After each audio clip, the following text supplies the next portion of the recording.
My wife strictly forbade me from ever going to her resort. But after she passed away, the lawyer handed me a key and said, "Now it belongs to you." I was going to sell it, but out of curiosity, I decided to go see it for myself. When I opened the door, I almost stopped breathing, because I realized this wasn't just a property. It was a secret that had been buried for far too long. Thank you for being here with me. Before we continue, tell me in the comments, where are you watching from? I'd really like to hear from you. This story carries themes meant to make you think and reflect. Some details are dramatized for storytelling purposes, and any similarities are purely coincidental, but the message may be worth considering. The brass key felt unnervingly warm in my palm, as if it still carried the heat of the woman who had forbidden me from ever seeing the place it unlocked. I sat in the stillness of my Chicago study, a room lined with the heavy, leather-bound volumes of a life spent teaching the great books, and watched the afternoon sunlight dance on the surface of the antique metal. Ethane Garrison, a 67-year-old retired literature professor with graying temples and a steady gaze, was a man who prided himself on understanding the subtext of every story ever written. Yet, as I stared at the key and the maple leaf keychain attached to it, I realized I had failed to read the most important narrative in my own life. 3 months had passed since I stood in the biting wind of Eleanor's funeral, and until today I believed I understood the boundaries of our marriage. We had lived in this brownstone for decades, raising 2 children on a modest academic salary and her earnings as a wildlife photographer. We shared everything, or so I thought, except for one place, the place she made me promise never to visit. "And don't follow me there, Thane," she had said more than once over the years, her voice carrying an edge I never questioned. "That retreat is mine alone. Promise me." I had promised. But now she was gone, and that promise felt like a chain. Then Margaret Caldwell arrived. Eleanor's longtime estate attorney drove 3 hours to hand-deliver the package herself. Margaret Caldwell, 55, stood in my doorway with a leather briefcase and eyes that held too many of my wife's secrets. She placed a heavy box on my desk. "Mr. Garrison," she said. Eleanor left explicit instructions. I was to give you this exactly 90 days after her passing. She handed me the brass key first, then a thick envelope from Jackson, Wyoming. Her final words, Margaret continued, were, "Now it's his. 24 years. That's 8,760 days of looking into her eyes and seeing only the truth I wanted to see." I realized at that moment that I had been a spectator in my own home, a man who analyzed fictional kings while remaining blind to the woman sitting across the breakfast table. Margaret excused herself, leaving me alone. I took a deep breath, the smell of old parchment filling my lungs, and opened the envelope. "My dearest Thane," the letter began. The handwriting was unmistakable, Eleanor's precise architectural script. "If you are reading this, the time for silence has ended. I am sorry for keeping you away, but I forbade you from Timber Ridge to protect you from questions you weren't ready to answer, and from a son-in-law who would have used your curiosity against us both." I sat back, the air leaving my lungs. Timber Ridge. 3 years. While we were discussing roof repairs or Vanessa's design school tuition, Eleanor was purchasing a mountain estate she refused to let me see. The letter continued, "The property is yours now. It's a conservation sanctuary, and it holds evidence of crimes I couldn't expose while alive. Go there. See what I've built. There is an irrevocable trust. You cannot sell it no matter the pressure. You have 30 days to take possession. Do not trust the smiles of those who share our name. Have you ever felt the floor vanish while sitting perfectly still? My first instinct was brutal, sell it. I pulled out the legal deed. A 580-acre property in Teton Village. Purchase price $1.2 million, paid in full. I felt a sharp sting and realized I had given myself a paper cut. A single drop of blood bloomed on the white paper. 1.2 million. We were the kind of people who looked for sales on winter coats. Whatever this place was, I didn't want it. The maintenance would devour my pension. I could sell it, pay off the brownstone, set up trust funds, and live without Eleanor's secrets. But a deeper voice whispered. What was she hiding? Why did she forbid me? The document described it as a conservation sanctuary, not a vacation home. While I was teaching Shakespearean tragedies, my wife was living a thriller. She had managed a multi-million-dollar asset under my nose, taking photography trips that were clearly something more calculated. The betrayal stung a hot needle in my heart, but underneath was a growing, terrifying curiosity. What was she protecting? The secret was a cold draft in a sealed room. I couldn't see it, but now that I knew it was there, I couldn't stop shivering. I looked at the final page, my eyes scanning the fine print, until a name jumped off the page. The trust was structured with a specific exclusion list, people never to be allowed within Timber Ridge. At the very top, in bold legal font, was Derek Brooks, my son-in-law, the man who had married my younger daughter Vanessa 2 years ago. I had always found Derek to be a bit too polished, a commercial real estate broker with a focus-grouped smile, but Eleanor had always been polite to him. Or so I thought. Now I was holding a document that legally branded him a threat to her legacy. My mind raced. Sell it, the rational voice urged. You don't need this burden. But curiosity, the same instinct that had made me a professor, the same hunger that had driven 40 years of analyzing human motivation, refused to let go. What had Eleanor built in those mountains? What was she so desperate to hide from Derek? The questions burned hotter than any practical concern about maintenance costs or property taxes. The key in my palm seemed to pulse with heat, as if Eleanor's ghost was pushing me toward a truth I wasn't ready to face. I thought of her voice, the way she had said, "Don't follow me there," with such finality. Now I understood. She hadn't been keeping me out. She had been keeping Derek away, and now that she was gone, the fortress she had built needed a new guardian. If Derek was the threat Eleanor feared, why was he currently standing on my front porch, ringing the doorbell with a smile that didn't reach his eyes? I shoved the heavy brass key and the deed into the bottom drawer of my desk, just as the front door rattled under the force of a second, more aggressive knock. The sound of the doorbell chiming a second time, more insistent than the first, echoed through the high ceilings of my study. I stood frozen for a moment, my heart hammering against my ribs like a trapped bird. Eleanor's warning was still fresh in my mind, the ink on the cream-colored page practically glowing with the threat of those who share our name. I wiped my damp palms on my trousers and moved toward the foyer, the grandfather clock in the corner ticking with a sudden judgmental weight. I pulled the heavy oak door open, and there he was. Derek Brooks, 40, adjusted his expensive Italian suit jacket as he loomed over my threshold, his smile as cold and synthetic as a showroom floor. He was a man of sharp angles and polished surfaces, a commercial real estate broker who spoke in the dialect of market trends and growth potential. He had married my daughter Vanessa 2 years ago, and while I had always tried to be the accommodating patriarch, his presence today felt predatory. He didn't wait for an invitation.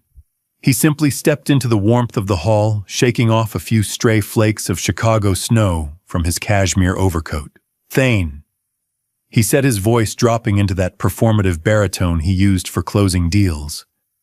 "I was in the neighborhood and saw the courier truck leaving. I thought I should check in. You look tired, Thane.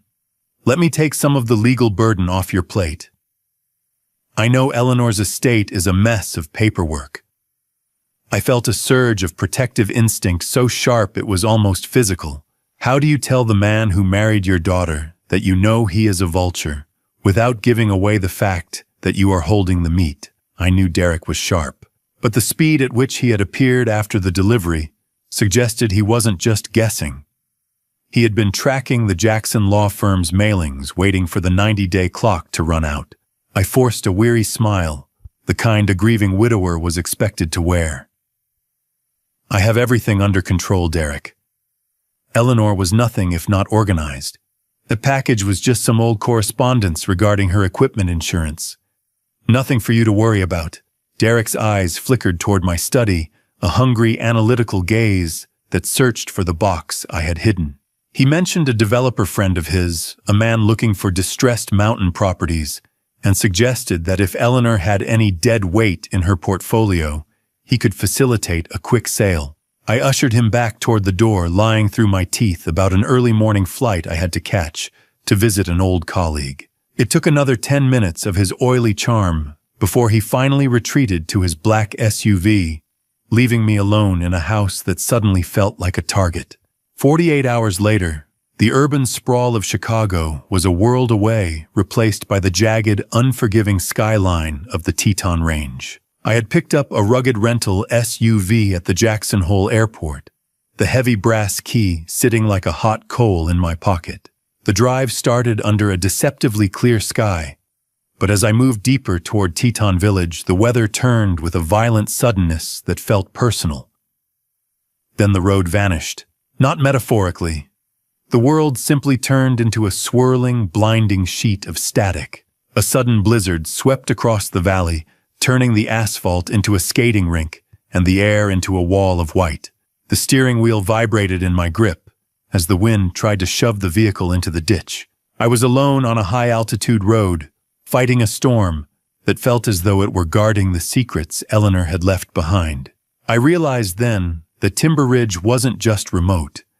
It was fortified by nature itself, a sanctuary that didn't want to be found by a retired professor from the flatlands. My high beams were useless, reflecting off the dancing flakes, until my eyes burned with the strain of searching for a center line that no longer existed. Focus, I whispered to myself, my knuckles white on the leather wrap of the wheel. Just keep the taillights in sight. But there were no other taillights. I was the only fool on the mountain. Low on fuel and losing my sense of direction, I spotted a flickering neon sign through the haze. It was a dilapidated gas station that looked like a relic of the frontier, a sagging structure of rusted, corrugated metal and ancient pumps. I pulled in the whistle of the wind through the SUV's door seals, sounding like a high-pitched scream. As I stepped out, the gritty texture of road salt crunched under my boots, and the smell of ozone and diesel bit at my nose. An elderly man with skin like cracked leather and a faded work shirt emerged from the shadows of the garage, moving with a deliberate slowness that commanded attention. He didn't offer a greeting. He just stared at the rental's plates and then at my face. I asked him for directions to the address on my GPS, but he stopped mid-pump, the metallic click of the gas handle echoing in the frigid air. Timber Ridge, he asked, his voice like gravel grinding together. You're brave, Professor. Or just late to the party. I haven't seen anyone head up that track since the lady passed. The mountain has been quiet for too long. He looked me over with eyes that were like two pieces of flint, ready to spark a fire I wasn't sure I could put out. He warned me that when the weather turns this bad, the mountain wolves don't just hunt for meat. They hunt for those who don't belong. I felt a chill that had nothing to do with the Wyoming winter. He knew who I was. He leaned in close, the scent of diesel and tobacco thick on his breath, and whispered, "She said to tell you the password isn't in the letter. It's in the memory of our first mistake." The massive timber gates loomed out of the whiteout, like the ribs of some prehistoric beast guarding a silence I was about to shatter with a single turn of a brass key. I sat in the idling SUV, the wipers fighting a losing battle against the Wyoming blizzard, and stared at the entrance to Timber Ridge Lodge. The gas station owner's words still clung to me like the scent of his tobacco. He had said the password wasn't in the letter, but in the memory of our first mistake. I reached into my pocket and touched the metal of the key, feeling a surge of analytical determination. I was no longer just a grieving widower. I was a man on the scent of a truth Eleanor had forbidden me from discovering. I pulled the heavy key from my pocket and stepped out into the biting cold, the wind howling through the mountain pass with a ferocity designed to push me back toward Chicago. I struggled with the gate's mechanism, my fingers numbing instantly. When the lock finally clicked, I shoved the timber aside and drove through the tires, crunching over fresh snow. A figure emerged from the swirling white, a lantern swinging in his hand. Henry Thorne, 62, stood by the lodge in a worn fleece jacket, his hands calloused from decades in the Forest Service, and eyes that saw everything Derek thought he was hiding. He didn't look like a property manager. He looked like a sentinel. I later learned that Henry was a retired park ranger whom Eleanor had once cleared of false charges. His loyalty to her was absolute. "You're late, Professor," he said, his voice carrying over the wind. "Eleanor said the storm wouldn't stop you." I stared at him, my breath hitching. "You knew she was buying this?" I asked. Henry merely nodded and gestured for me to follow him toward the main structure. The lodge was a masterpiece of fortified luxury stone and dark cedar that looked as if it had grown out of the mountainside. Henry led me through the foyer. The smell of cedar and expensive leather greeted me. In the great room, a fresh fire crackled in a hearth large enough to stand in. Henry explained that he had been hired 3 years ago with one instruction: wait for the man with the brass key.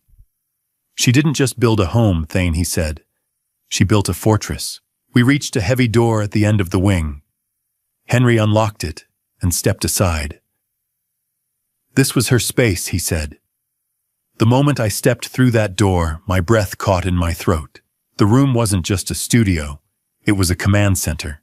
The far wall was covered floor to ceiling with a massive corkboard displaying surveillance photographs, topographical maps marked with red zones, and a printed timeline spanning 3 years. At the center was a large photograph of Derek Brooks, his face circled in red marker with dozens of strings connecting to other images, casino receipts, bank statements, legal documents, and covert photos of him meeting with men in expensive suits.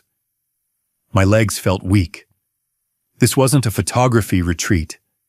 It was an intelligence operation. Henry stood silent as I moved closer. I saw images of our Chicago home, aerial shots of this lodge, and detailed maps of the 580 acres with zones marked critical habitat and water rights boundary. There were folders labeled with dates, all organized with Eleanor's meticulous precision. In the corner, a heavy oak desk held a high-end computer, multiple monitors, and a locked drawer. "Do you know what it's like to realize your wife's quiet hobby required a security budget larger than your retirement fund?" "This is what she forbade me from seeing," whispered. Henry nodded. "She said you weren't ready. Not while she was alive." I moved to the desk, my hands trembling. The orange firelight reflected off high-tech security monitors recessed into the stone walls, showing live feeds from cameras around the property. Henry pointed out a hidden compartment in the desk, sliding a panel away to reveal a USB drive. He handed it to me, and the small device felt heavier than it should have weighted with the gravity of Eleanor's words. "The password?" I asked. Henry shook his head. "She said you'd know it. Something about a first mistake." He left me alone. I sat at the desk, the blue glow of the laptop screen making the room feel subterranean. I stared at the password prompt, my mind racing through 40 years of shared history. Our first mistake. To a literature professor, mistakes are the engines of plot. But Eleanor wasn't interested in tropes. She was interested in us. I thought of our early years, the struggles with tenure, but none felt singular. Then a memory surfaced from 1978.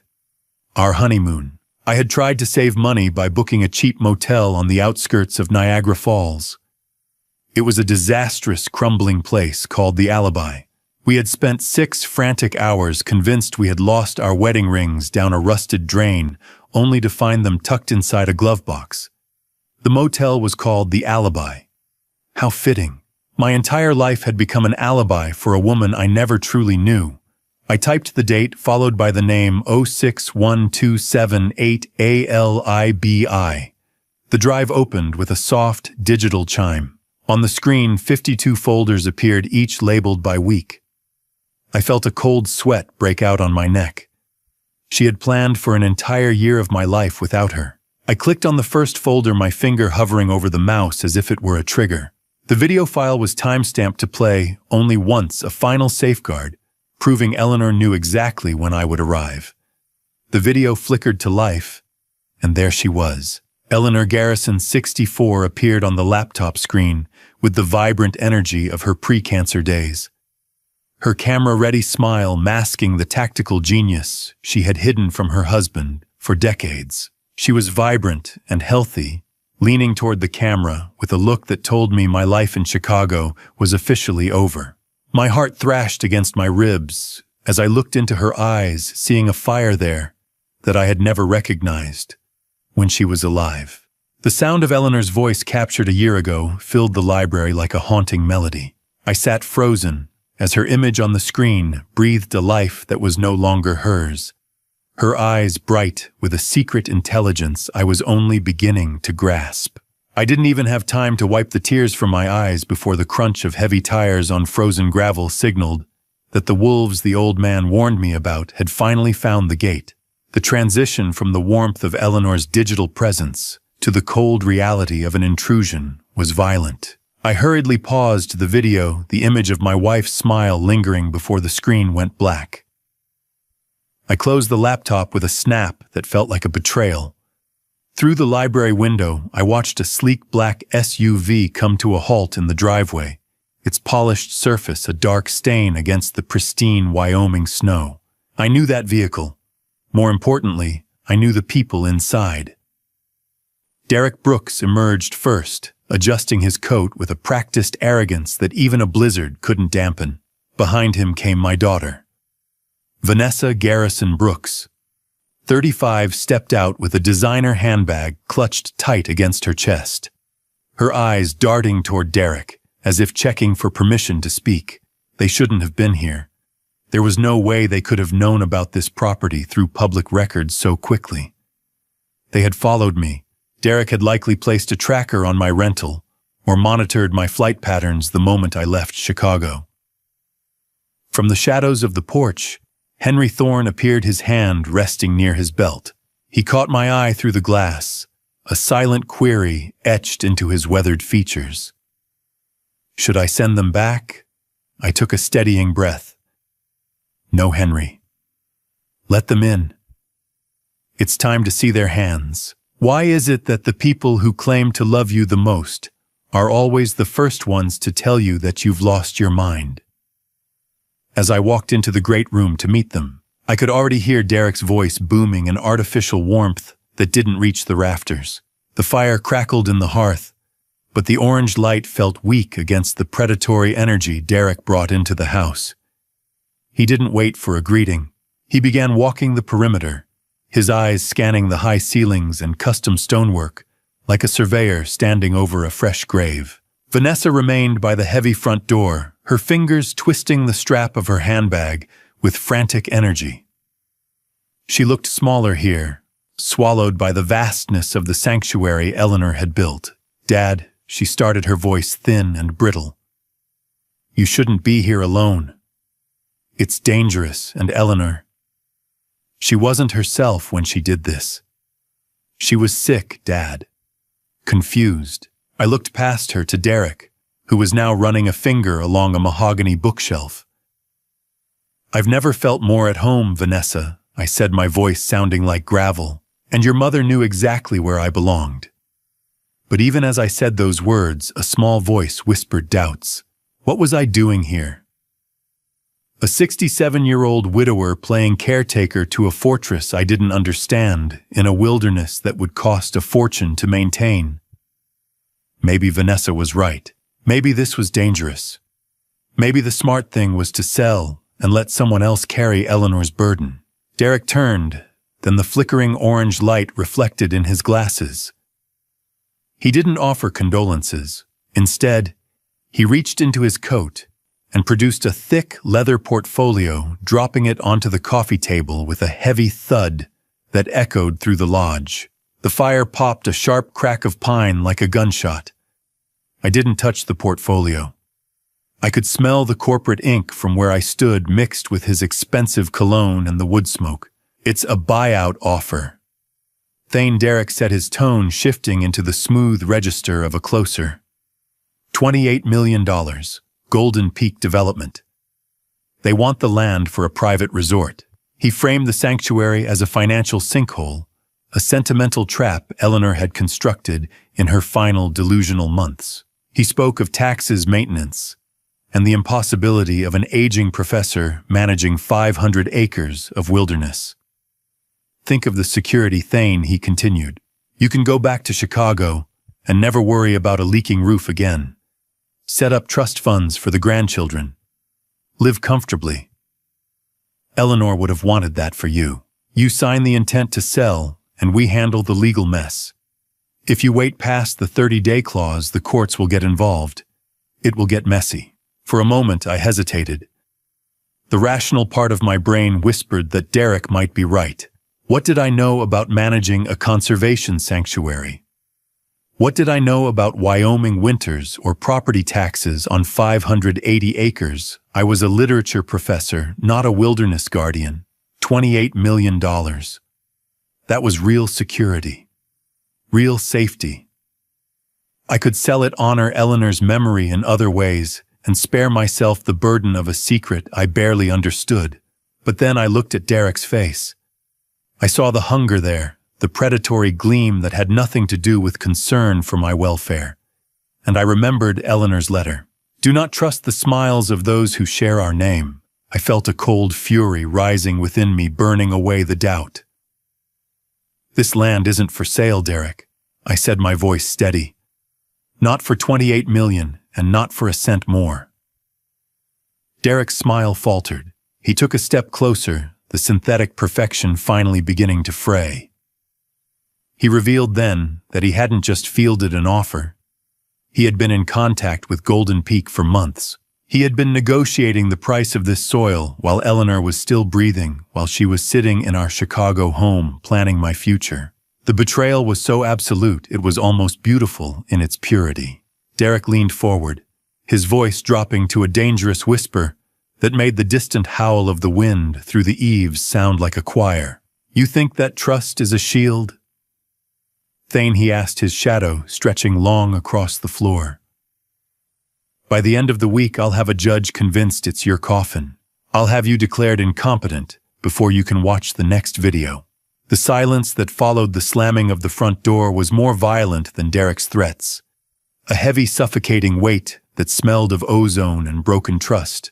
I stood in the center of the great room, my hands still curled into fists, listening to the fading roar of the SUV's engine as it tore away through the snow. Derek's final words echoed in the high rafters of the lodge, a promise to turn this sanctuary into my coffin. I felt a cold tremor of fury, but underneath it was a hollow ache of disappointment. I looked toward the library, the only room that still felt like it belonged to the woman I knew. Retreating into that space, I sought the digital ghost of Eleanor, the only person who could explain why the man who called me father was now measuring me for a shroud. I reopened the laptop, the screen illuminating my face with a blue-white glare that reflected in my glasses. I clicked on the Week 1 file again, but this time I let the video play past the initial greeting. Eleanor sat in the same chair I was currently occupying, but her face was pale, her eyes carrying a weary wisdom that I had been too distracted to notice during our final months together. Thane, she said, her voice dropping into a register of profound sorrow. I didn't want our final year to be a countdown. I wanted it to be a sanctuary. That is why I didn't tell you.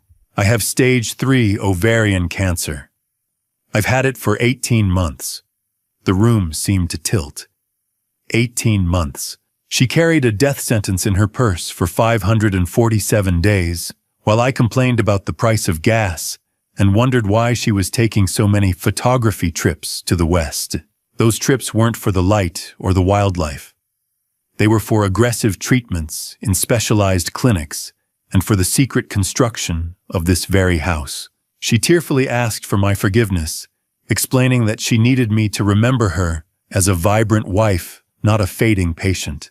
She had spent her final strength building a fortress where I could be safe from the fallout of a secret she was only now revealing.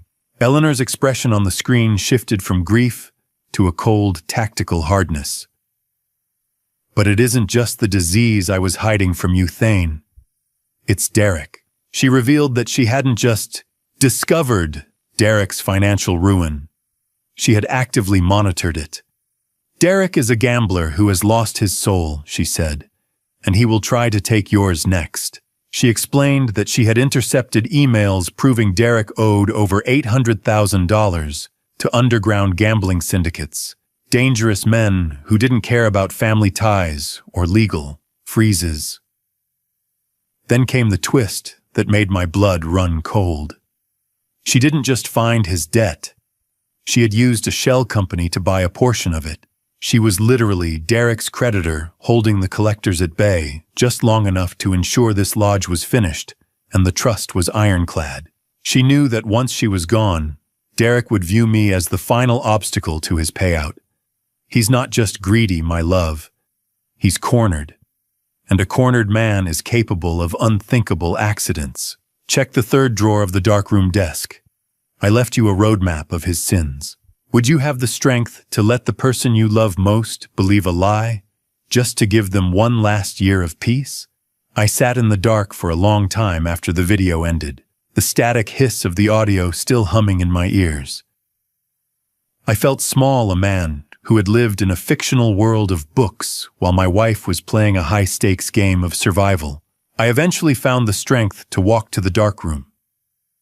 I found the hidden compartment Eleanor mentioned and pulled out a thick file. It was a ledger of Derek's betrayals, a meticulous record of every lie he had told, and every dollar he had stolen from his own clients to feed his addiction. I took the file and went to find Henry Thorne. He was in the mudroom cleaning a pair of heavy snowshoes. He didn't look surprised when I told him what I'd seen. She was a general professor. Henry said, his voice low and steady. She just never let you see the uniform. She paid my salary 3 years in advance because she knew Derek wouldn't come alone. He told me Eleanor had instructed him to watch for unfamiliar vehicles and to prepare for a siege. We didn't waste any more time. Henry led me outside into the freezing night. The mountain air bit at my skin, and the cold camera housings sent a stinging numbness through my fingertips as I helped him mount the high-definition motion sensors at the lodge's blind spots. The moon was a sliver of ice in the sky, casting long, jagged shadows across the snow. We moved in silence, the only sound the crunch of crusty snow under Henry's heavy boots and the metallic scent of cold iron tools. I felt a grim sense of empowerment as we reinforced the perimeter. We were no longer just waiting. We were preparing. Henry mentioned that Eleanor had gone even further than physical security. The entire system was linked to a private server in Switzerland. If my heartbeat tracked by the smartwatch Eleanor had insisted I wear ever stopped abruptly, the server would automatically broadcast every piece of evidence she'd gathered directly to the sheriff's office. The cameras we mounted were black, unblinking eyes, artificial predators designed to catch a man who thought he was at the top of the food chain. We finished the installation just as the first gray light of dawn began to bleed over the peaks. We returned to the security room to sync the feeds. I watched the monitors flicker to life, providing a 360-degree view of the white wasteland surrounding us. It felt like a triumph, a technological wall between me and Derek's greed. But as the final camera flickered to life on the monitor, a single red dot appeared on the heat signature map. Someone was already standing in the tree line watching us. The red blossom on the thermal monitor didn't blink. It just hovered there like a bleeding eye in the middle of a white void, watching us watch it. The figure in the trees didn't move, a static shadow against the shifting white of the blizzard that made my skin crawl with a vulnerability I had never felt within the walls of a classroom. Henry Thorne stood beside me, his reflection in the security glass hard and unyielding. We scrambled to identify the signature, but the mountain geography was a fickle mistress. Just as Henry leaned in to adjust the contrast, the heat bloom flickered and vanished into the gray soup of the storm. I felt a cold knot of dread tighten in my stomach. The silence of the lodge was suddenly heavy, broken only by the rhythmic clicking of the surveillance hard drive recording the emptiness. Henry reached for his sidearm, the leather of his holster creaking with a sound that seemed deafening. He checked the perimeter locks with a grim efficiency, his jaw set in a line of weathered granite.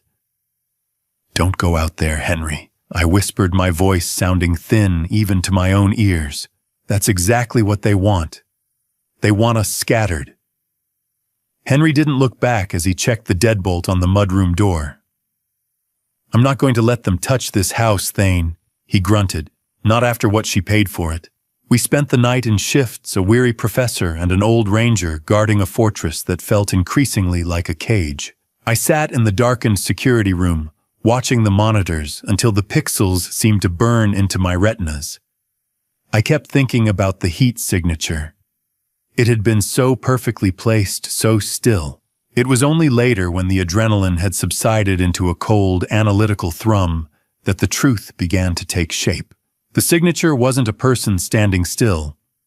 It was a dummy, a decoy rigged with chemical heat packs. It was a tactical lure designed to keep our eyes glued to the tree line while the real threat approached from the blind spot behind the propane tanks. One spark. That's all it would have taken to turn this multi-million-dollar legacy into a crater in the side of the mountain. It was a realization that made the hair on my neck stand up. Derek wasn't just coming for the deed. He was coming for the foundation. I must have drifted into a shallow, uneasy sleep, because the next thing I knew, I was bolting upright. It was 2:30 a.m. A sharp, cloying scent had invaded the master suite, a rotten egg stench of mercaptan that signaled a massive gas leak. My head throbbed with a dizzying pressure, the first signs of carbon monoxide poisoning beginning to cloud my thoughts. I stumbled toward the hallway, my legs feeling like lead. I reached for the light switch, my fingers centimeters from the plastic toggle, when a hand clamped around my wrist like an iron band. "Thane, don't touch that switch." Henry's voice was a harsh command in the gloom. He dragged me back away from the spark that would have ignited the house. He had a gas mask strapped to his face and shoved another into my hands. We retreated to the utility yard, the numbing cold of the mountain air a sudden mercy against the poison in my lungs. Henry knelt by the external propane tank, his flashlight cutting through the dark. The main line had been unscrewed, the brass coupling hanging loose. How do you breathe when the very air in your home has been weaponized against you? Henry pointed his light at the threads of the pipe. "Look at the marks, Professor. This wasn't a loose fit. Someone used a wrench. This was a calculated strike, a silent executioner that nearly turned the lodge into a bomb." By dawn, the blizzard had exhausted itself, leaving a world buried in 3 feet of deceptive white silence. I stood on the porch, my temples still throbbing from the gas, as a cruiser made its way up the winding drive. Sheriff Sarah Reynolds, a woman with a face as weathered as the Teton granite, and eyes that had seen too many mountain accidents, stepped out of her vehicle. She moved with the weary authority of the only law for 50 miles, her boots crunching on the frozen gravel. I showed her the severed line and the thermal footage, my heart hammering with a desperate need for justice. She reviewed the grainy files in the great room, her expression unreadable. She admitted the line had been tampered with, but her investigation was already being strangled by the very snow that had nearly been my shroud. The fresh powder had erased all footprints, and the thermal signature was, as she put it, legally invisible. "I can't arrest a thermal signature, Mr. Garrison," she said, her voice a flat, tired drawl. The figure was masked on public land, and the gas leak. Well, a good lawyer would call it a mechanical failure due to the freeze. I felt a surge of frustrated helplessness.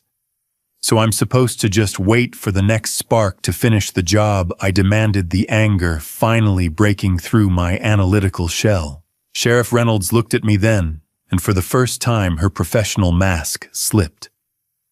She recognized my name. She told me she was the one who had investigated the Michael Torres hit and run back in 2020. She knew about the hush money file Eleanor had left behind in the bunker.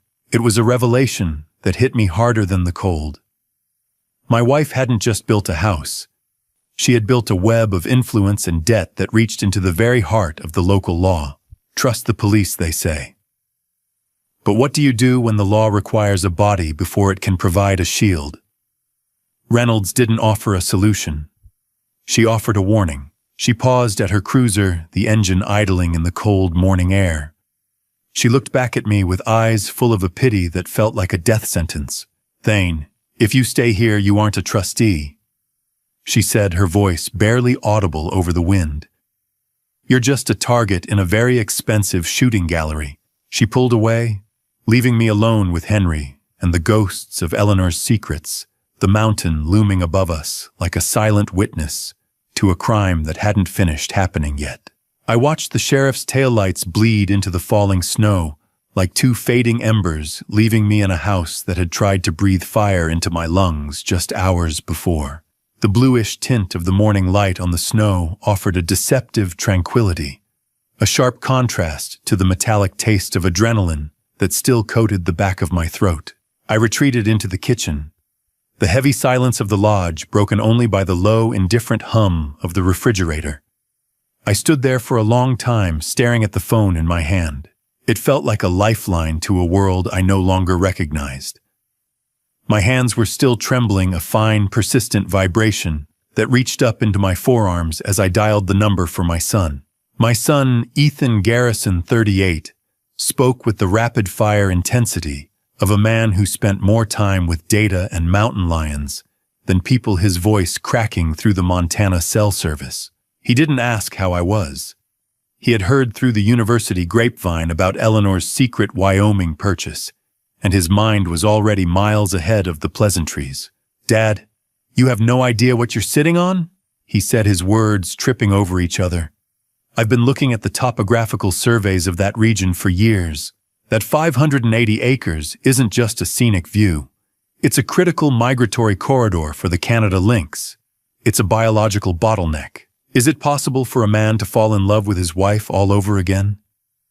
Even as he realizes she was a stranger for half their marriage, I sank into a kitchen chair, the cold air from the faulty propane lines still seeming to cling to the corners of the room. Ethan continued his frantic lecture, revealing a secret that Eleanor had kept even from me. He confessed that for the last 5 years, Eleanor had been funneling small research grants to his department at the University of Montana through an anonymous trust. She wasn't just taking photos on those trips, Ethan said. She was mapping the links. She was providing the data we needed to prove that property is one of the last active denning sites in the Teton foothills. She was funding the very research that could protect the land from people like Derek. I listened as the pieces of the puzzle began to click into a jagged, magnificent shape. My wife hadn't just been a photographer. She had been a silent architect of a legal and biological fortress. Ethan's voice grew more determined as he outlined the defense I so desperately needed. He explained the power of the Endangered Species Act. If we can confirm an active dendad, the federal government will designate that land as a critical habitat. It won't matter what Derek's developers want. They won't be able to touch a single blade of grass. Derek likely knows this, which is why he's trying to scare you off before the spring survey. The information was a whetstone sharpening my resolve. The law. It's a blunt instrument until you find the right edge, and Eleanor had found a diamond grade one. I asked Ethan how we were supposed to prove the existence of a cat that people called the ghost cat. "We find the tracks, Dad," he replied, "and then we find the den. We need physical proof, scat hair, or a high-definition image of an active mother." I looked out the window at the vast white wilderness of the Western Ridge. The task felt impossible, yet for the first time since I arrived, I didn't feel like a victim. I felt like a man with a mission. After I hung up with Ethan, I brewed a pot of coffee, the smell of the dark roast fighting back the lingering scent of mercaptan. I took a mug into the library and opened the second folder on the USB drive. Eleanor's face appeared again, but the somber tone of the first video had been replaced by a spark of the passion I remembered from our youth. She spoke directly about her obsession with the lynx she had named Selena. She described years of tracking the cat through the rocky outcrops 400 yards past the creek. She wasn't just talking about a hobby anymore. She was giving me orders. "Protect the ridge, Thane," she said, her eyes boring into mine from the screen. "The future of a species is tucked into that outcrop." I bought Timber Ridge because Selena chose it first. If she loses that den, the population in this corridor collapses. She revealed the dark underbelly of the threat I was facing. Derek's development firm, Golden Peak, had been illegally clear-cutting adjacent land for months, and the Lynx Den was the only thing standing in the way of a federal lawsuit that would dismantle his entire operation. Eleanor's voice was the warm current in the middle of a frozen lake. Dangerous to follow, but the only thing keeping me from sinking. She told me exactly where she had left the high-tech trail cameras, hidden in the third drawer of the darkroom desk, and instructed me on how to set the bait stations. I realized then that my survival and the survival of the lynx were inextricably linked. If I could prove the cat existed, I could save the land and myself. If I failed, Derek would pave over everything Eleanor had died to protect. She leaned into the camera, her voice dropping to a conspiratorial whisper that made me lean closer to the monitor. "But Thane, remember, Derek isn't the only wolf at the door. Watch the water rights. They're more valuable than the land." The video cut to black, leaving me in the blue-white glare of the screen, my mind racing with the weight of the new responsibility. I stood up and walked toward the darkroom, my footsteps echoing on the hardwood. I found the cameras exactly where she said they would be. They were heavy, high-tech instruments, the texture of the matte black casings cool beneath my fingers. I looked at the gear and then at the window. The blizzard had left a clean slate of white across the ridge, a perfect canvas for the tracks I needed to find. I was a retired professor of literature, a man of words and quiet rooms, but my wife had decided I was going to be a tracker. I had no choice but to learn. I strapped on the snowshoes Eleanor had hidden in the darkroom, the rhythmic crunch-clack of the frames against the ice, sounding like the ticking of a clock I was desperately trying to outrun. The gear from the darkroom was heavier than I expected, a physical burden to match the weight of the secret I was now carrying. Every step into the frozen backcountry of Timber Ridge felt like an intrusion into a world that had existed perfectly well without me for decades. I adjusted the straps of my pack, the stinging cold biting at my cheeks as I moved toward the western ridge. Henry Thorne moved ahead of me, his pace effortless despite the deep powder, his eyes constantly scanning the tree line, with the practiced focus of a man who had spent his life reading the mountain like a familiar manuscript. We were deep into the pine forests now, where the air was thin and smelled sharply of resin and ancient stone. My lungs felt like they were full of glass, each breath a sharp reminder of my age and the sedentary life I had left behind in Chicago. Following those tracks was like reading a ghost story written in the snow, each print a word I was only beginning to translate. We found them near the base of the rocky outcrop Eleanor had marked on her topographical map. They were large, round paw prints, perfectly preserved in the fresh crust of the morning snow. I knelt down, my breath blooming in a white cloud, as I measured the spread with my gloved hand. They were too large for a bobcat, and far too light for a cougar. Henry joined me, crouching with a grim sort of satisfaction. "Look at the toe spread, Professor," he whispered as if the cat could hear us from miles away. "She's real. Selena is still here. This is a Canada lynx, and based on the direction she's heading, straight for the den site Eleanor identified." I felt a surge of adventurous wonder, a spark of the passion that must have driven Eleanor during those long photography trips. But the physical grit required to stay here was becoming a daily tax on my resolve. "My lungs feel like they're full of glass, Henry," I admitted, leaning against a frost-covered boulder, "but I'm not stopping." We spent the next hour carefully mounting the trail cameras Eleanor had provided, positioning them to catch any movement along the narrow game trail that led upward. While resting at the Eagle Peak lookout, Henry pointed his calloused finger toward the valley floor where a frozen creek snaked through the timber. He explained that this wasn't just a picturesque stream. It was the primary headwater system for the entire county.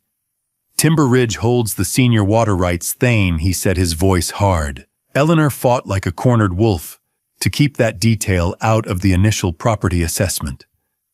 She knew that if developers got their hands on this land, they wouldn't just be building a resort.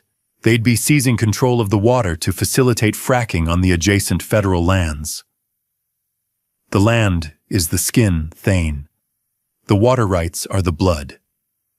Eleanor knew that. The realization hit me with the force of a physical blow. Derek's $28 million offer wasn't just a lowball. It was a calculated theft of the region's most precious resource. How much of a man's morality is just a luxury he discards? When the bank account hits zero, I felt a cold, intellectual outrage clear the fog of my physical exhaustion. This wasn't just about a house or a cat. It was about the survival of the entire ecosystem. We returned to the lodge as the winter sun began its rapid descent, casting long purple shadows across the snow. I found Derek waiting for me on the porch, the smell of expensive bourbon and cold sweat preceding him. He had abandoned his corporate facade, his Italian suit rumpled and his tie hanging loose. He looked like a man who hadn't slept in a week. "Thane, we need to talk," he said, his voice cracking. "Forget the 28 million. I've talked to my partners. We can go to 40 million, Thane. You could buy 10 brownstones in Chicago and never have to look at a snowflake again. Just sign the damn intent letter today." I stood my ground, the heavy gear still strapped to my back, looking at him with a detachment that seemed to infuriate him further. "Desperation doesn't suit you, Derek," I said quietly, "and it certainly doesn't change the law. 40 million. The number sounded like a prayer from a dying man. But Derek wasn't praying to God. He was praying to gold. I realized then that his offer was a complete lie, a final frantic attempt to secure the deed to use as collateral for a high-interest loan. He didn't have the money. He had only the debt. Henry stepped onto the porch behind me, a silent, looming presence that made Derek flinch. I watched Derek reach for a cigarette, his fingers trembling so violently he could barely strike the match. It was then that the truth about Eleanor's baiting surfaced. Henry casually mentioned that Eleanor had been strategically placing scents along the ridge for months before her passing, to ensure the links would be active and visible for my arrival. She had choreographed this entire encounter from the grave, leading me by the hand toward the evidence I needed. Derek's phone buzzed in his pocket, a sharp, demanding vibration. He pulled it out, and as he read the screen, the color drained from his face instantly. He looked at me, not with the calculated rage of a businessman, but with the pure, unadulterated terror of a cornered animal.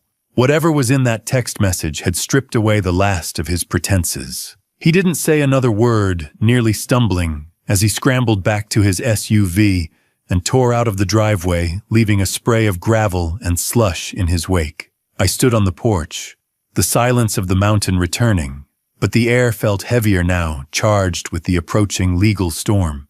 The terror in Derek's eyes wasn't for me. It was for the invisible ghosts of his own making, and as his tires screeched away, I realized the wolves were finally turning on their own. I stood on the porch for a long time, watching the taillights vanish into the gray mountain mist, feeling a strange, hollow victory. The legal documents from Margaret Caldwell arrived by courier the next morning, heavy with the permanence of Wyoming law. Margaret Caldwell, 55.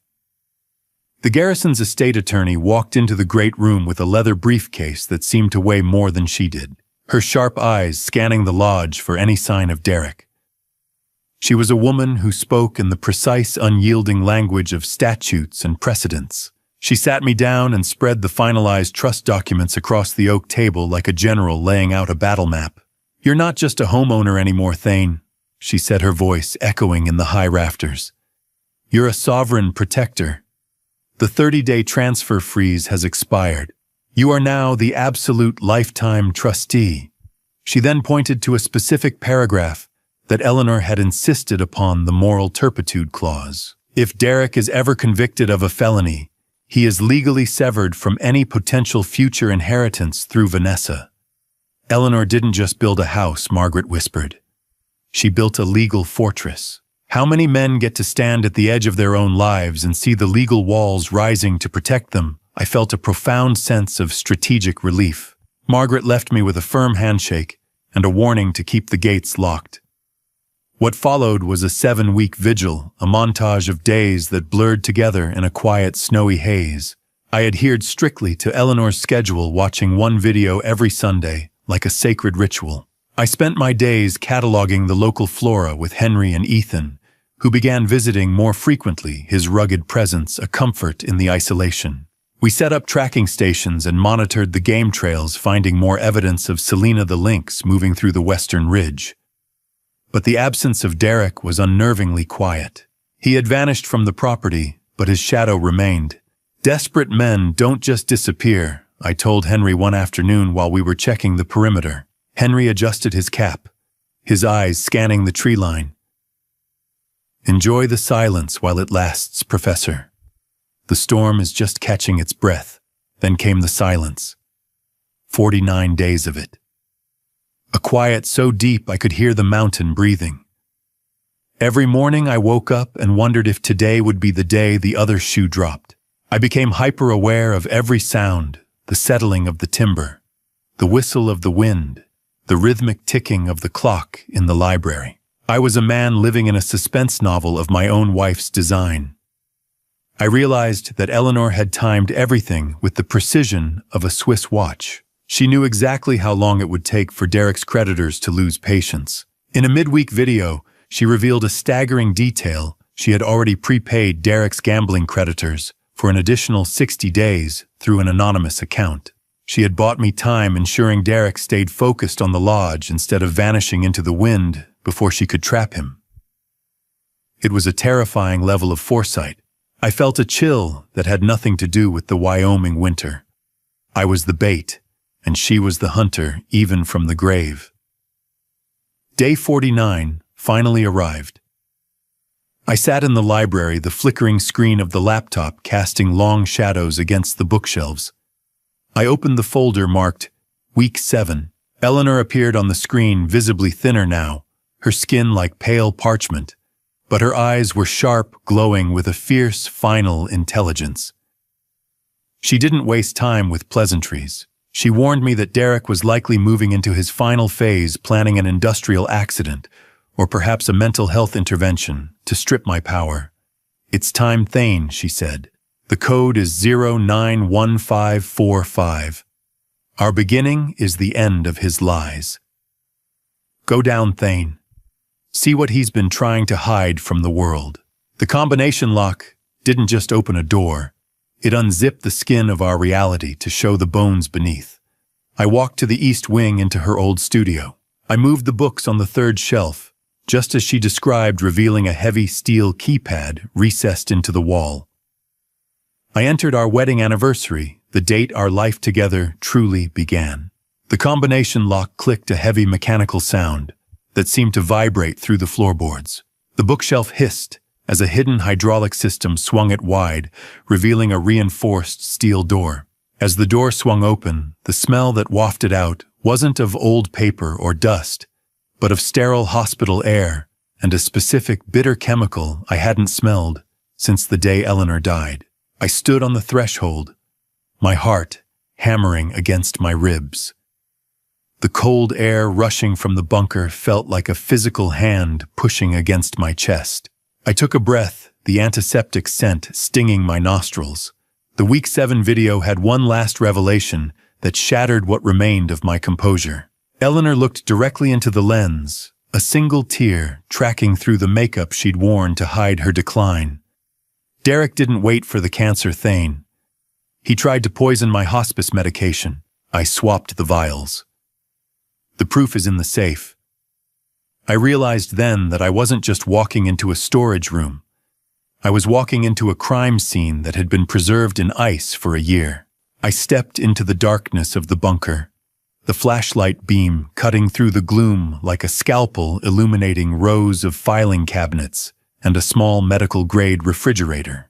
My hands were shaking as I reached for the handle of the safe. Eleanor hadn't just protected the land. She had spent her final months ensuring that the man who tried to kill her would never have the chance to finish the job on me. The bunker didn't smell like a secret. It smelled like the end of the world, or at least the sterile, white-tiled version of it, where Eleanor had spent her final days. I stepped into the darkness of the vault, the flashlight beam cutting through the gloom like a scalpel. I had expected dust and the heavy scent of old paper, but instead my nostrils were stung by the sharp, clinical odor of ozone and medicine. This wasn't just a storage room. It was a laboratory of betrayal. As the beam swept across the steel shelves, I saw rows of filing cabinets and a small medical-grade refrigerator humming quietly in the corner. Eleanor's voice from the video echoed in my mind, a ghostly guide through this subterranean archive. I realized then that she hadn't just been hiding property. She was documenting a crime scene. I found a metal case on a central table, and inside, tucked beside vials, was an emergency medical kit. My breath hitched when I read the handwritten label, Antidote, Digoxin Toxicity. Eleanor had looked through time and seen the exact weapon Derek would choose. Beneath the kit was a sealed envelope. Thane, why I forbade you. My hands trembled as I broke the seal. My darling, the letter began. If you're reading this, you've seen the wall in my studio. You know now what I was protecting you from. I forbade you from Timber Ridge not because I didn't trust you, but because Derek was watching. Every question you asked, every curiosity you showed would have tipped him off that I knew. I needed you ignorant to keep you safe. I needed you far away so he would focus on me, not you. Forgive me for the prohibition. It was the only way to buy time. I moved to the first filing cabinet, the heavy drawer sliding open with a metallic hiss. Inside were logs dated and cross-referenced with precision. My fingers brushed over the tabs. Derek. Financials, Derek. Correspondence, Derek. Medical interference.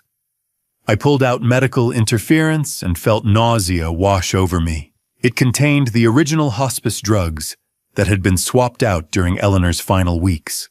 There were logs of Derek's attempts to adjust her dosages to confuse her care team to accelerate the inevitable.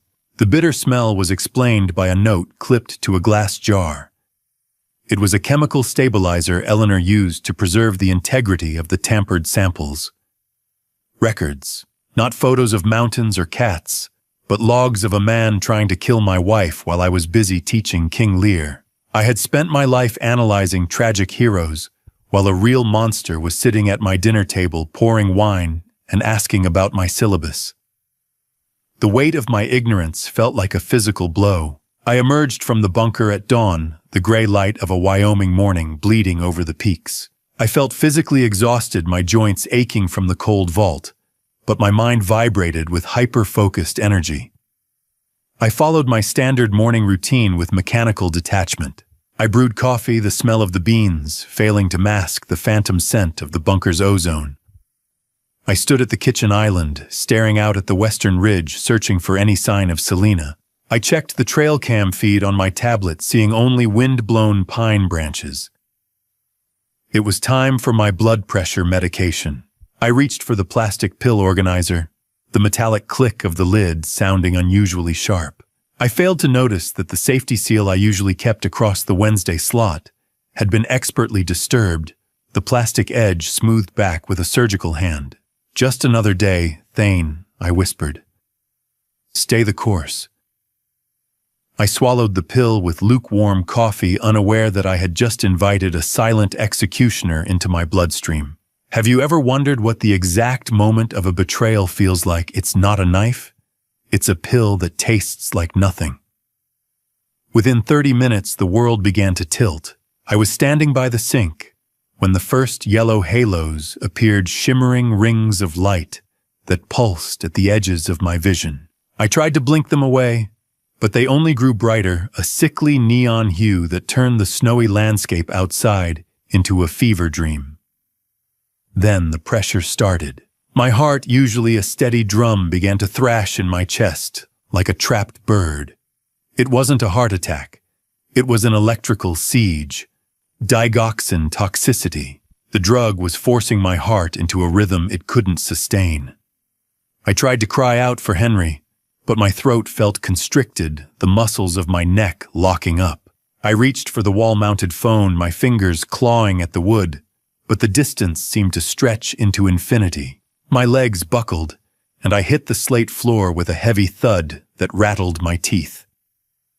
The cold stone pressed against my cheek, a brutal contrast to the heat radiating from my chest. My heart wasn't beating anymore. It was a frantic drummer in a room with no air. I lay there, my vision narrowing into a pinprick of yellow light, the sounds of the lodge fading into a muffled roar. I could hear the wind whistling through the eaves, a mournful sound that seemed to be singing a dirge for the last of the garrisons. Help! Henry. The words were a silent plea trapped behind lips that wouldn't move. I felt the darkness closing in a heavy curtain that promised an end to the agony. Just as my eyes began to roll back, I heard the mudroom door creaking open. A shadow moved across the threshold, blocking the morning light. I fought to focus my yellow-tinged vision, straining to identify the figure. It wasn't Derek. It was Vanessa. She stood frozen in the doorway, her face a mask of unreadable emotion. In her hand, she held a small glass vial, her knuckles white from the grip. She didn't scream. She didn't run to me. She simply stood there watching the life drain out of my face, her breath coming in short, jagged gasps. I looked up at my daughter, my vision blurring into a final haze, and realized the person I had raised was either my savior or my executioner.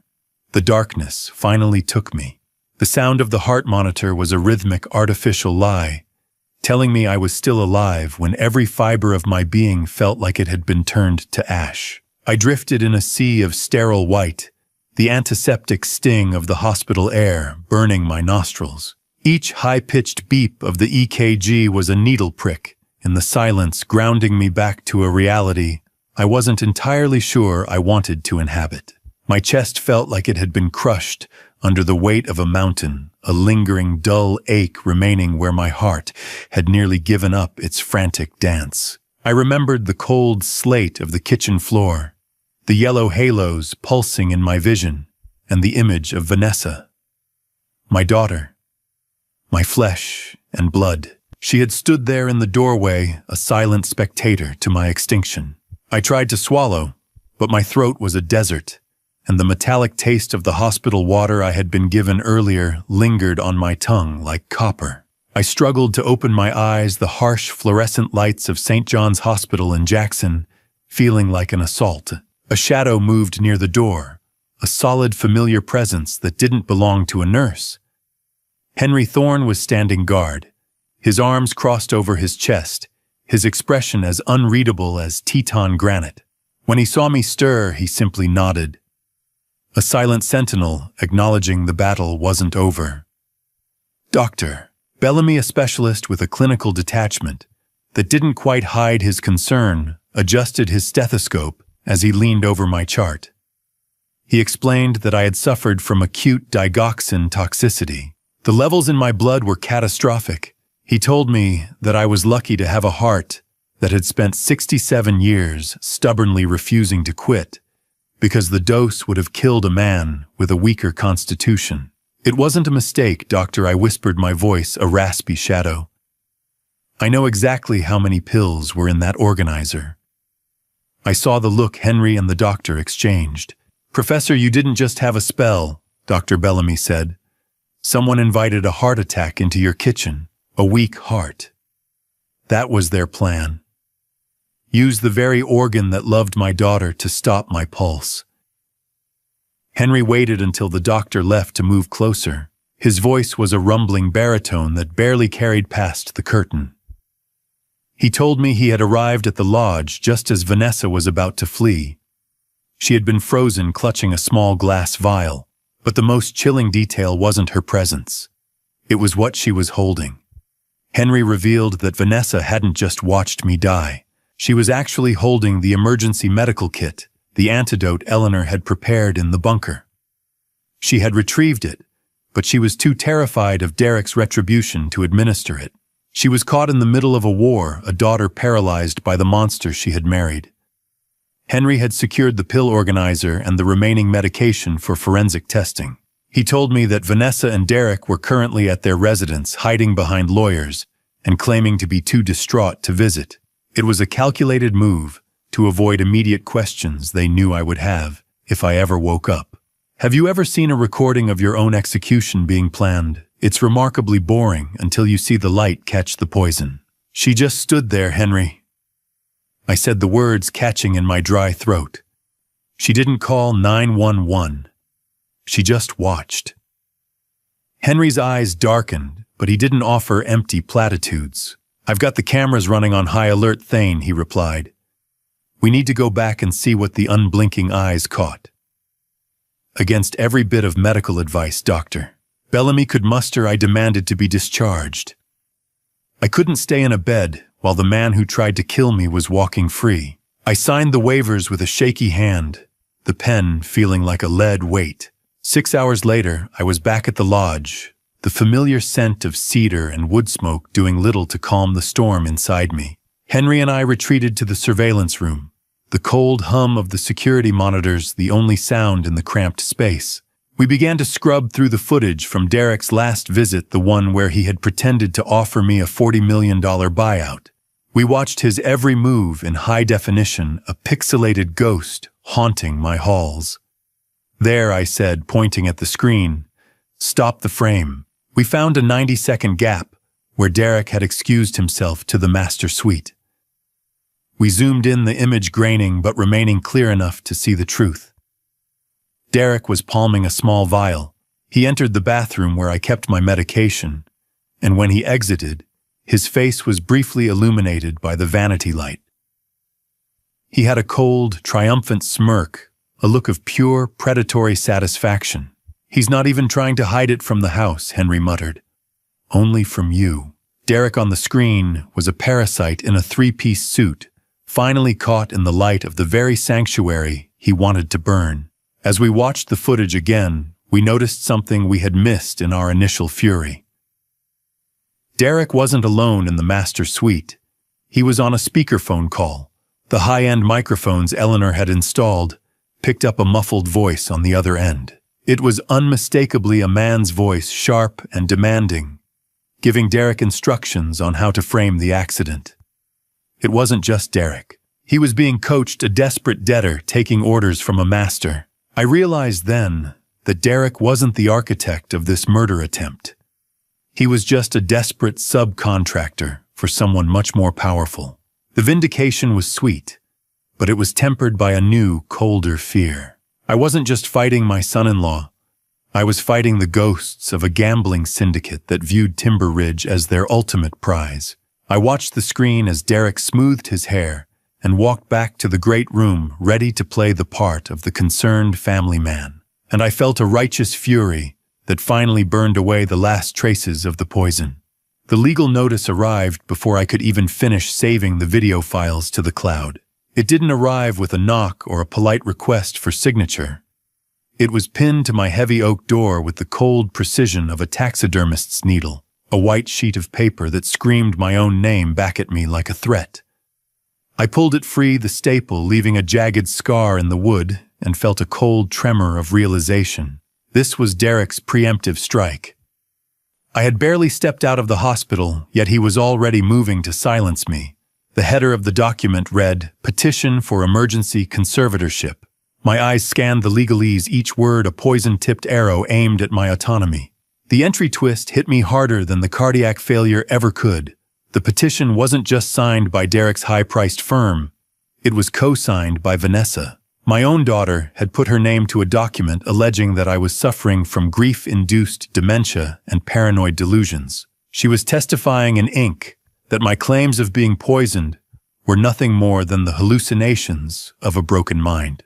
I walked back into the great room, the dry, papery feel of the legal documents making my skin crawl. Henry Thorne was standing by the fireplace, the flickering orange light casting long, grim shadows across his face. I handed him the papers without a word. He read them quickly, his jaw tightening, until the muscles stood out like cords of wood. "He's calling me crazy, Henry," I said, my voice sounding hollow in the cavernous room. "He's using my grief as the weapon to take my mind. He's telling the court that I can't distinguish reality from the plots of the books I spent 40 years teaching." Henry looked up, his eyes hard and unyielding. "It's a classic play, Professor. If they can't kill the messenger, they destroy the message. He's freezing your status as trustee. Until a judge hears this, you can't sign anything, sell anything, or even use the lodge's funds to defend yourself. You're being legally paralyzed. How do you prove you're sane to a world that profits from you being broken?" I felt the walls of the lodge closing in, turning my sanctuary into a cell of Derek's making. I tried to call Sheriff Reynolds, hoping the security footage would be my shield, but the system had already been subverted. Sarah arrived at the lodge an hour later, not to collect the USB drive, but to deliver a dose of cold procedural reality. "I'm sorry, Thane," she said, her voice heavy with a frustration that matched my own. "Because this civil petition for competency was filed first, it takes precedence. Derek's lawyers have already filed a motion to stay any criminal investigation based on your testimony. They've argued that the evidence you're presenting, the video of the tampering, is tainted by your current mental instability, the lab results on your blood, and the pill organizer. They're being delayed by a discovery hold. Limbo, a religious term for a legal hell. That was my new home. I watched her depart, the distant hum of her cruiser fading into the mountain silence, and realized that Derek wasn't just playing a game of greed. He was playing a game of erasure. He didn't need to kill me with a pill anymore. He could kill me with a gavel. By evening, a second courier arrived, his engine idling at the gate like a mechanical heartbeat. He delivered the formal summons for a mandatory psychiatric evaluation. It was scheduled for 10 o'clock the following morning in town. I retreated to the library, the only place where I still felt like the master of my own story. I looked at the cold, smooth surface of Eleanor's silver-framed photo on the desk. She looked back at me with that knowing, tactical smile, and I felt the weight of the remaining videos pressing against my conscience. If I was declared incompetent, the videos would be dismissed as the ramblings of a sick man's wife. Derek would seize Timber Ridge immediately, and Eleanor's entire life's work would be paved over before the snow melted. I pulled the summons closer, the sharp scent of fresh ink stinging my nose. They want a hollow shell, I thought. They want a man who can't remember the truth, because the truth is too expensive for them to pay. I began to look into the doctor assigned to the evaluation, a Dr. Aris Thorne. The name didn't ring any bells until I cross-referenced it with the files Eleanor had left in the bunker. The plan reveal was chilling. Dr. Thorne wasn't a neutral party. He was the younger brother of a senior executive at Golden Peak Development, the very firm Derek was trying to sell the land to. The evaluation notice was a white flag, but not for a truce. It was the shroud Derek wanted to wrap around my legacy. This wasn't an exam. It was a pre-planned execution of my civil rights. They were going to walk me into a room, ask me questions designed to trigger my grief, and then sign the papers that would end my life as a free man. I sat in the darkness for a long time, the only sound the rhythmic ticking of the library clock and the occasional pop of the dying fire. I realized then that the only way to beat a man who plays with shadows is to let the darkness swallow me whole for just long enough to strike. Derek believed he had boxed me in, that my adherence to the law and my identity as a professor would make me easy prey for his bureaucracy. He expected me to show up, defend my sanity, and lose to a rigged deck. But he didn't know that I had 52 weeks of Eleanor's genius in my pocket. He didn't know that I was finally willing to stop being the observer of tragedies and start being the architect of one. I stood up, my joints cracking in the cold air, and walked toward the darkroom. I had one night to prepare. I had to face the doctor, survive the drive, and find a way to turn the light of the law back onto the parasites hiding in the corners of my family tree. The road was a ribbon of black ice and jagged mountain shadows, and for a few blissful seconds, I actually believed that my mind was the only thing Derek was trying to break today. The drive into Jackson for the psychiatric evaluation felt like a funeral procession for my own mind, a grim march toward a room where a man I had never met would hold a pen over the death certificate of my autonomy. I gripped the steering wheel of my heavy truck, the leather cold beneath my palms, and mentally rehearsed the cadence of a sane man. I would be calm. I would be articulate. I would show them that the retired professor of literature was not a victim of grief-induced dementia, but a witness to a crime. But as I began the long, winding descent into Teton Pass, the weight of Eleanor's warnings pressed against my chest. I realized then that the psychiatric evaluation was merely a lure, a way to ensure I was on the most dangerous stretch of road in Wyoming, at precisely the moment when the morning light was too thin to reveal a trap. Derek didn't just want me declared incompetent.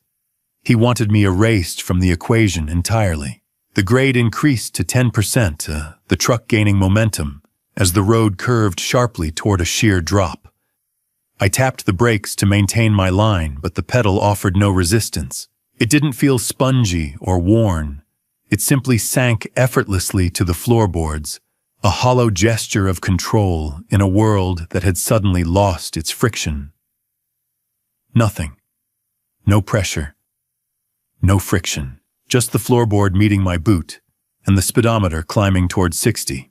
My heart hammered a frantic rhythm against my ribs as I tried to pump the brakes, but the hydraulic system was dead, a silent conspirator in my descent. Not now, I whispered the words, freezing in the air. Focus, Thane. Pump them. I tried the emergency brake, but the cable felt slack, a useless umbilical cord severed by a master's hand. The switchbacks were coming faster now, the screech of tires on dry pavement occasionally breaking through the roar of the wind as I fought to keep the heavy vehicle from somersaulting into the ravine. With the truck gaining speed toward a sheer cliff edge, I knew I had seconds before the mountain claimed me. I made a split-second decision to ditch the vehicle into a dense snow embankment, rather than risk the drop. I swerved violently, the steering wheel bucking in my hands like a live animal as the tires screamed against the asphalt. I plowed into the packed snow at 40 miles per hour. The world exploded. There was a bone-shaking jolt of impact, followed by the deafening boom of the airbags deploying. Do you know what an airbag smells like? It smells like burnt matches and the sudden terrifying realization that you are very much alone. I was slammed into the seat, my ribs crying out, as the world turned into a blur of white nylon and choking dust. I slumped against the window, the cold wind whistling through the broken windshield, gasping for air that felt like needles. Eleanor, if this is the end, I'm sorry I couldn't finish it, I thought, the darkness of the pass threatening to swallow my consciousness as the ticking of the cooling engine became the only sound in the whiteout.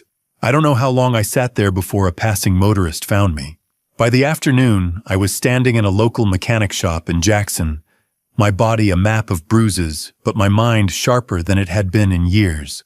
The head mechanic, a man whose skin was permanently stained with grease, and whose eyes were hard with the cynical wisdom of a mountain local, wiped his hands on a rag as he gestured to the mangled undercarriage of my truck. He didn't speak with the practiced empathy of a doctor. He spoke with the blunt honesty of a man who dealt in cause and effect. This wasn't a road accident, pal, he said, his voice gravelly and low. Someone gave you a one-way ticket off this mountain. He pointed to the brake lines. They hadn't rusted through and they hadn't been nicked by road debris. They had been severed with a precision-cutting tool, and the hydraulic fluid had been completely drained away. The cut in the brake line was as clean as a surgeon's incision, a clinical ending to a life Derek deemed redundant. I felt a cold, calculated fury settle into my marrow, replacing the panic of the descent. Derek hadn't just sabotaged the truck. He had orchestrated a performance of my own death. The mechanic reached into the undercarriage and pulled out something small, a slip of plastic that had been caught in the crossmember. He handed it to me with a puzzled frown. It was a Boise hotel valet tag dated 3 days ago. The saboteur hadn't just appeared at the lodge. They had followed me from the airport, or had been watching me for weeks, perhaps even staying in the same hotels where Derek's boardroom meetings were supposedly taking place. As the mechanic handed me the severed line, my phone buzzed with a call from Sheriff Reynolds. She didn't ask if I was okay. She only said, "Derek has an alibi, Thane. He's been in a Boise boardroom for the last 6 hours." I looked at the grease on my hands and the valet tag in my palm, realizing that I was fighting a man who could be in 2 places at once while I was barely hanging on to my own life. "I need to call the sheriff back." I told the mechanic, my voice steady and cold, but not to talk about alibis. I need her to see exactly what a precision cut looks like when it's meant to be a murder. The knock at the cabin door wasn't the rhythmic sound of a visitor. It was the frantic, uneven hammering of someone who had run out of places to hide. The walk from the mechanic's shop to the sheriff's station had been a grueling 3 blocks each step, sending a fresh spike of pain through my cracked ribs. But this sound was a different kind of trauma. I had retreated to Henry's cabin to recover, seeking the relative safety of the shadows, yet the world refused to leave me in peace. I moved toward the door, my hand instinctively reaching for the heavy iron poker by the wood stove. I pulled the heavy timber back, and for a moment the freezing rain of the Tetons blurred my vision. Then I saw her. Vanessa stood there, her designer clothes soaked through and clinging to her trembling frame, her face a mask of pure terror. She didn't wait for an invitation. She practically fell into the room, her eyes darting back toward the dark tree line, as if she expected Derek to emerge from the blackness like a vengeful spirit. Inside, the hiss of the wood stove was the only sound, as I guided her to a chair. She was hyperventilating her cold, pale hands, shaking so violently she couldn't even unbutton her coat. How do you look at your child and see both the victim and the villain in the same trembling pair of eyes? I wrapped a wool blanket around her, watching as the warmth of the cabin slowly began to thaw her exterior, though I knew the frost inside her ran much deeper. "Dad, please," she whispered, her voice cracking like dry glass. "He's going to kill you. I tried to stop him. I tried to talk him down, but he's past listening. He's gone somewhere dark, and I can't stop him anymore." I sat across from her, my own body aching, but my mind sharpening with a cold clarity. "You're safe here, Vanessa," I said, keeping my voice steady. "But if we are going to survive this, I need the truth. I need all of it. No more half measures, and no more of the lies Derek fed you." She looked at me then, and the entry twist surfaced from the depths of her guilt. She confessed that Derek didn't just find the records he used to blackmail her. He had actually encouraged her to drink that night back in 2020. He knew she was emotionally fragile, mourning a failed project, and he had poured the drinks himself, waiting for her to make the mistake he needed to own her forever. Vanessa's voice dropped as she began the long descent into the details of the embezzlement trap. Her descent had truly begun in 2019 when she stole $600,000 from a medical device company to cover Derek's spiraling gambling losses. $600,000. A lifetime of my salary vanished in a single secret transaction to keep my daughter out of a jumpsuit.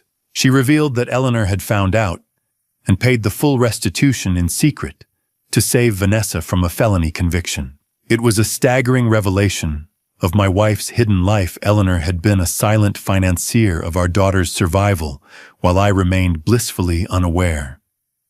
However, Derek had been one step ahead. He had kept copies of the original incriminating documents, using them as a leash to force Vanessa into signing the competency petition against me. "He made me choose between my freedom and your mind, Dad," she sobbed. "He told me that if I didn't help him, he'd send the files to the feds himself."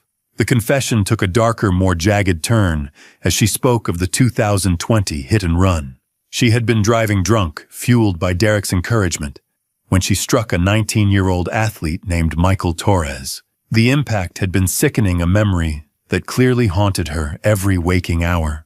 Eleanor didn't just settle the case. She had paid a $50,000 private settlement and used her influence to bury the police report.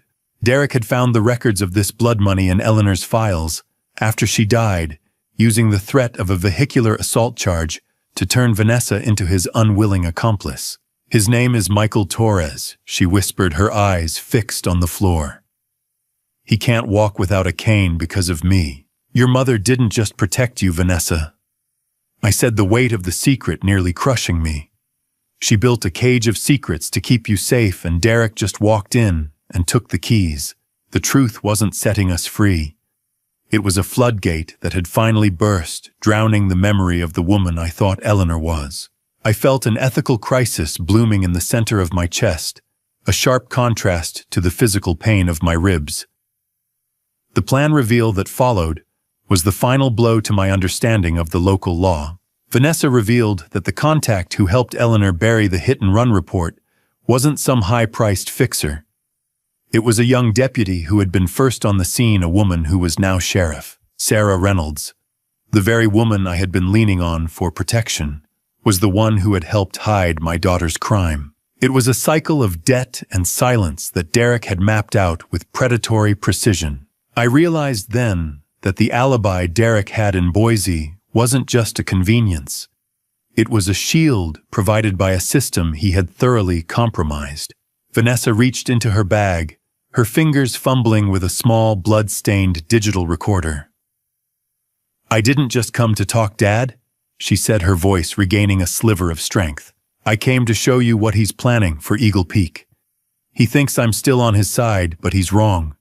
He's been talking to someone high up, and I caught it. I stared at the device in her hand, the metallic click of the power button sounding like the cocking of a hammer in the quiet cabin. My daughter had handed me the one weapon Derek wouldn't expect me to have. As she pressed play, the static hissed, and a voice I had come to loathe filled the room, cold and calculating. Vanessa looked at me with a silent plea for forgiveness, but I was already looking past her, toward the ridge where the lynx were hiding and where my son was waiting. The end game had begun. The grainy audio on the recorder hissed with the sound of a mountain wind, but Derek's voice cut through the static like a serrated blade, outlining the exact coordinates of my intended grave. The audio on the recorder was distorted by the sound of a running engine, but Derek's voice was unmistakable, devoid of the oily charm he used to mask his greed. He was speaking to a man he called the Handler, giving specific instructions on how to stage my disappearance on Eagle Peak. I sat in Henry's cabin, the heat of the wood stove, failing to reach the ice in my marrow. Vanessa sat across from me, her face ghostly and pale, watching me listen to her husband coordinate my murder. Every word from the speaker was a nail in the coffin of our family, as I once knew it. I realized that the alibi in Boise was just a distraction.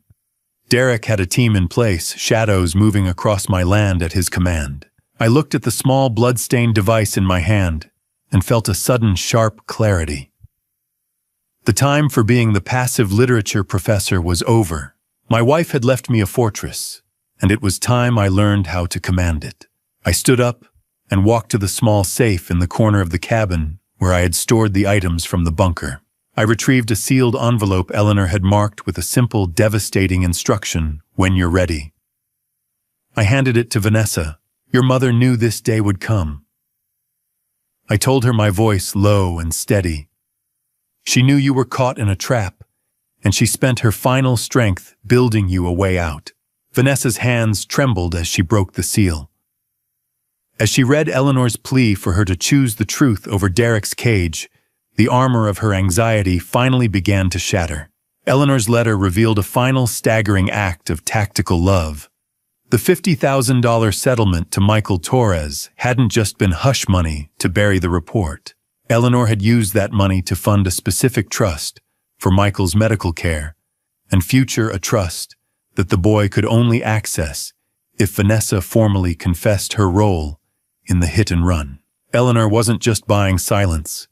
She was buying Vanessa's eventual redemption. "Confession is a heavy price," I said, watching my daughter's face, but silence was the currency Derek used to buy my life. "Confession isn't a sentence, Vanessa. It's the only way to stop Derek from using your past to kill our future."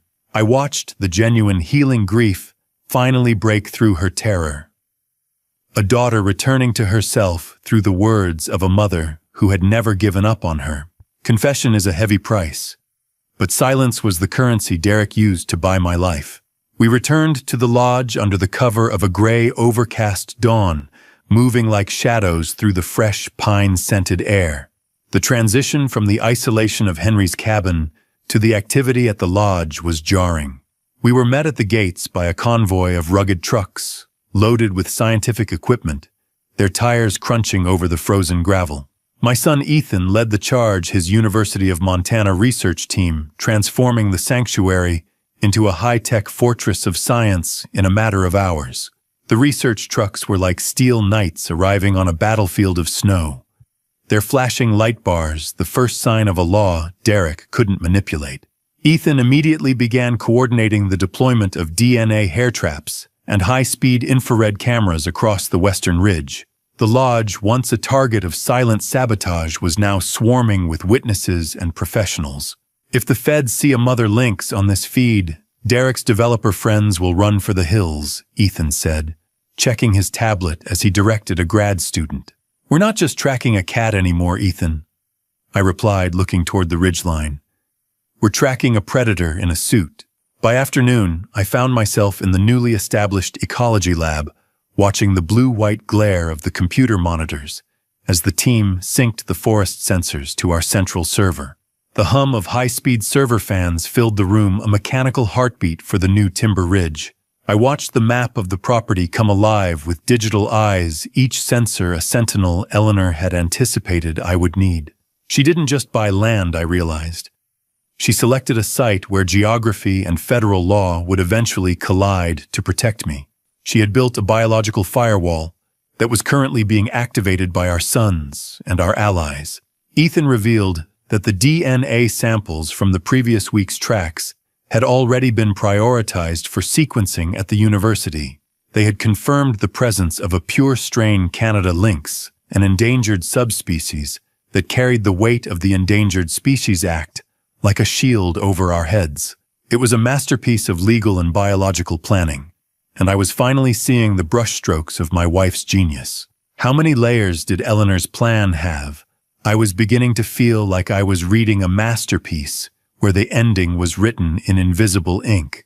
I assisted the team with the calibration of the infrared feeds, the tactile weight of Eleanor's final letter, still a presence in my pocket.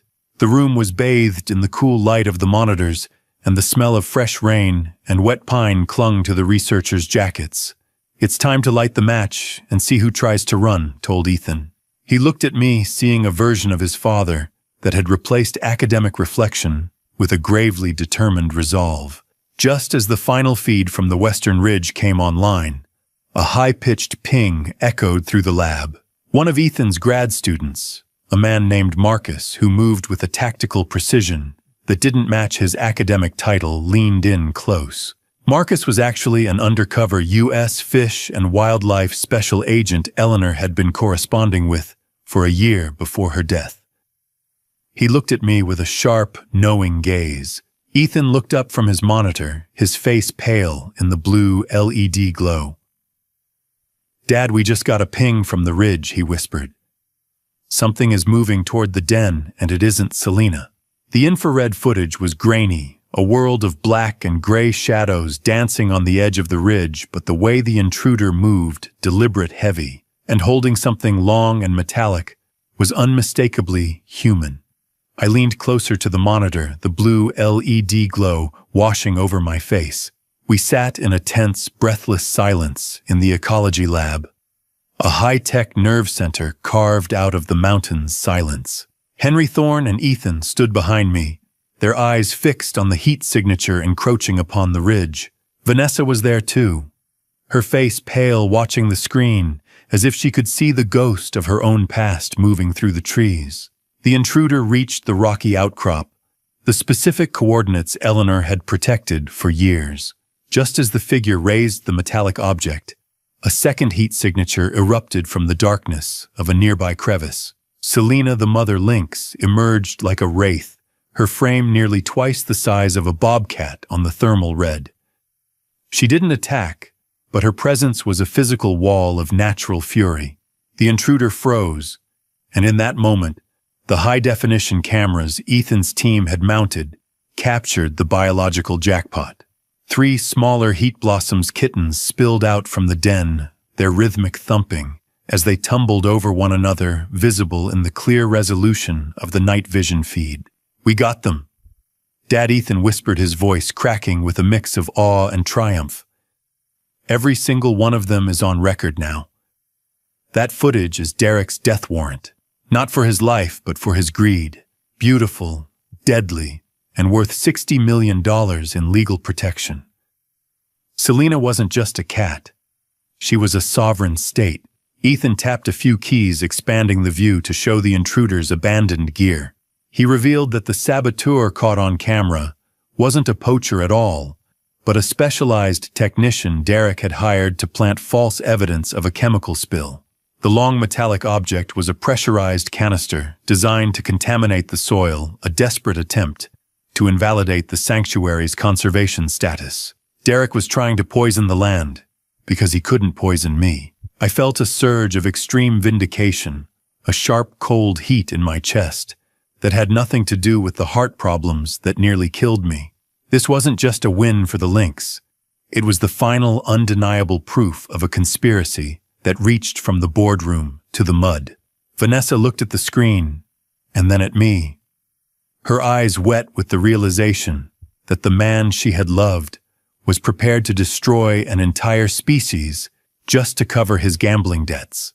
The following morning, the phone in the lodge library rang its chime, sounding like a warning bell. I picked it up, feeling the smooth, cool surface of my desk beneath my hand. It was Derek. His tone had undergone a jarring transformation, the corporate aggression replaced by an oily, forced humility that made my skin crawl.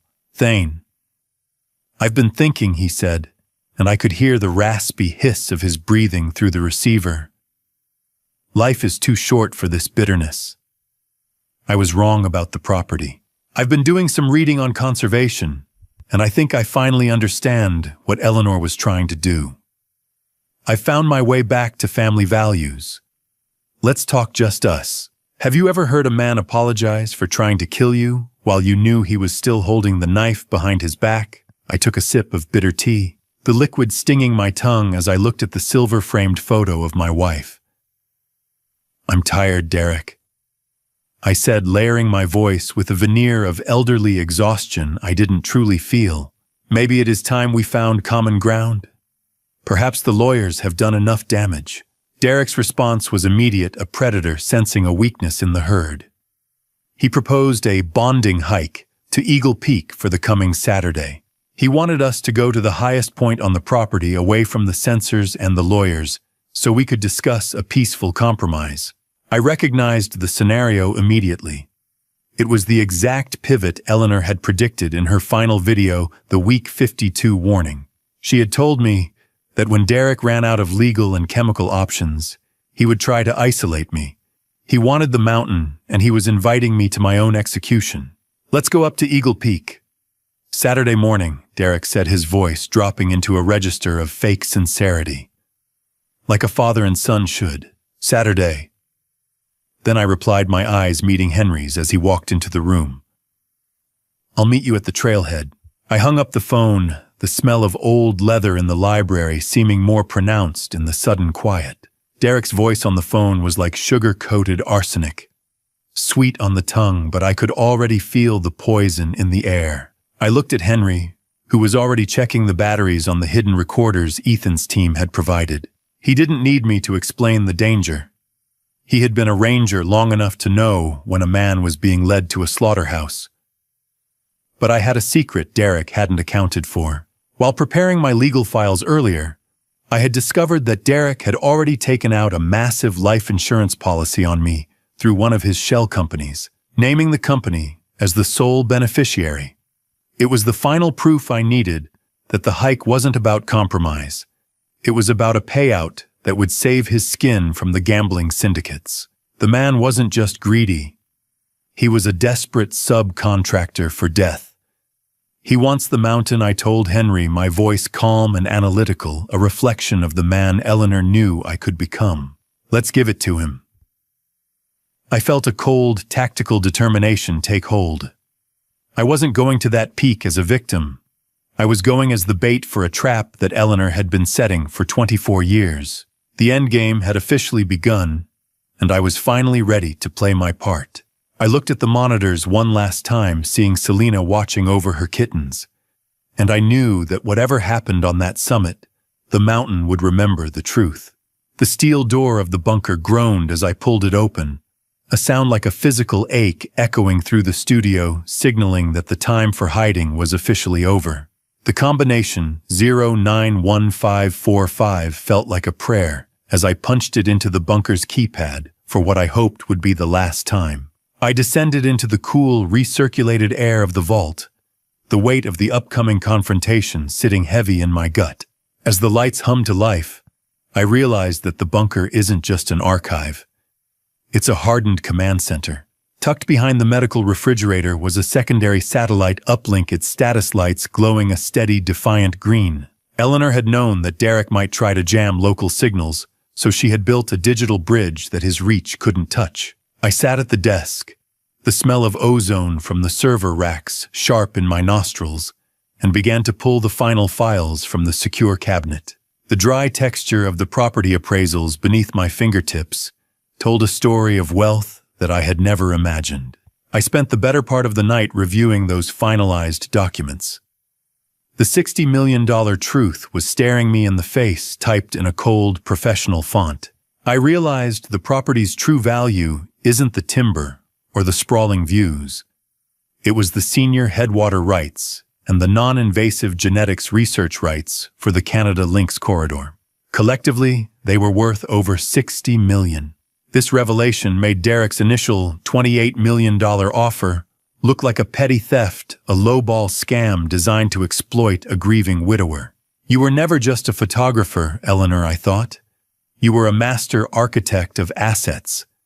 She had seen the convergence of ecology and law long before I had even considered leaving Chicago. $60 million. In the world of literature, that's a tragedy. In the world of Derek Brooks, it's a reason to kill. It confirmed the magnitude of the greed. I was fighting a hunger that wouldn't be satisfied with anything less than my total destruction. I moved to a secondary file, one hidden beneath the land deeds. It documented the lethal collusion between Derek's gambling debts and the board of Golden Peak Development. I discovered that the executives Derek had been dealing with were actually fronts for the very casino enforcers who had been threatening his life for years. He hadn't just invited a developer into our lives. He had invited a cartel. He had essentially sold the family's future and the sanctity of the mountain just to stay out of a concrete jacket. Every step Derek took toward me was being dictated by men who viewed a human life as a line item on a ledger. The upcoming hike wasn't just a familial dispute. It was a matter of survival for everyone involved, including Vanessa. I felt a cold, sharp clarity regarding the stakes. I was no longer just protecting a house. I was standing in the gap between a criminal syndicate and the legacy of the woman I loved. How do you agree to be the bait in a trap when you know the predator has already tried to stop your heart twice? I turned to the laptop and opened the final video file, marked Week 52, Emergency Use Only. Eleanor appeared on the screen, her face gaunt and her voice a mere rasp, yet her eyes were burning with a fierce, tactical determination. She didn't offer comfort this time. She gave orders. She explained that Derek's arrogance is his greatest weakness, a blind spot we had to exploit. Thane, you must be the bait. She whispered, the flickering blue light of the video casting long shadows against the bunker walls.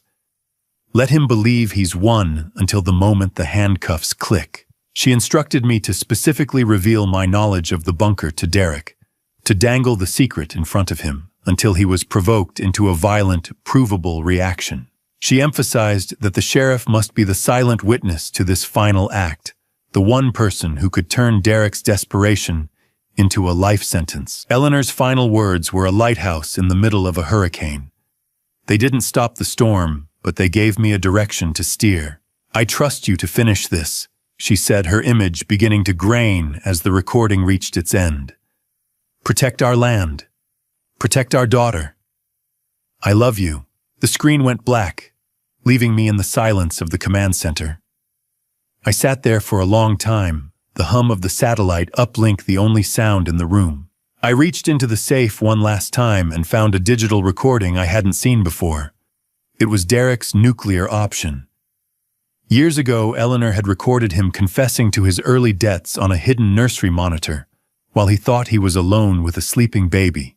She had kept it for this exact moment, a final blade to slide between his ribs if he ever turned on us. It was the ultimate character exposure, a recording of the man Derek truly was before the Italian suits and the corporate facade. I closed the laptop, my heart steady for the first time in months. I looked at the small black briefcase Eleanor had left beside the desk, tucked into a corner where it wouldn't be seen by a casual observer.